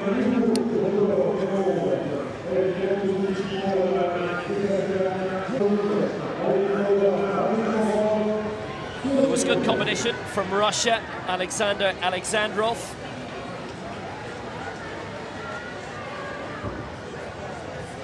But would only finish in 4th place.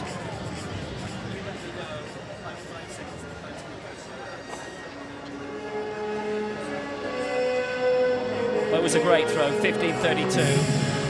Magnificent. Ladies and gentlemen, victory ceremony for the women's shot put F35-36. So that's the results. Zulkifli winning. 15.32. Here's the medal table right now with one event left in this third morning.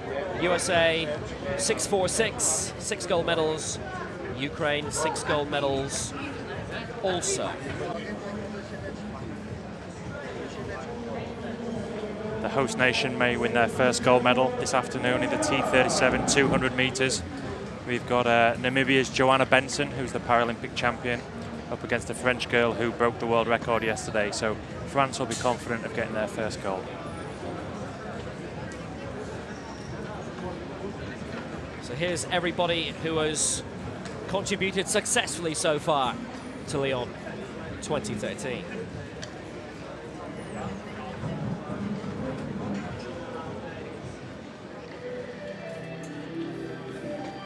So one event left here in the opening morning.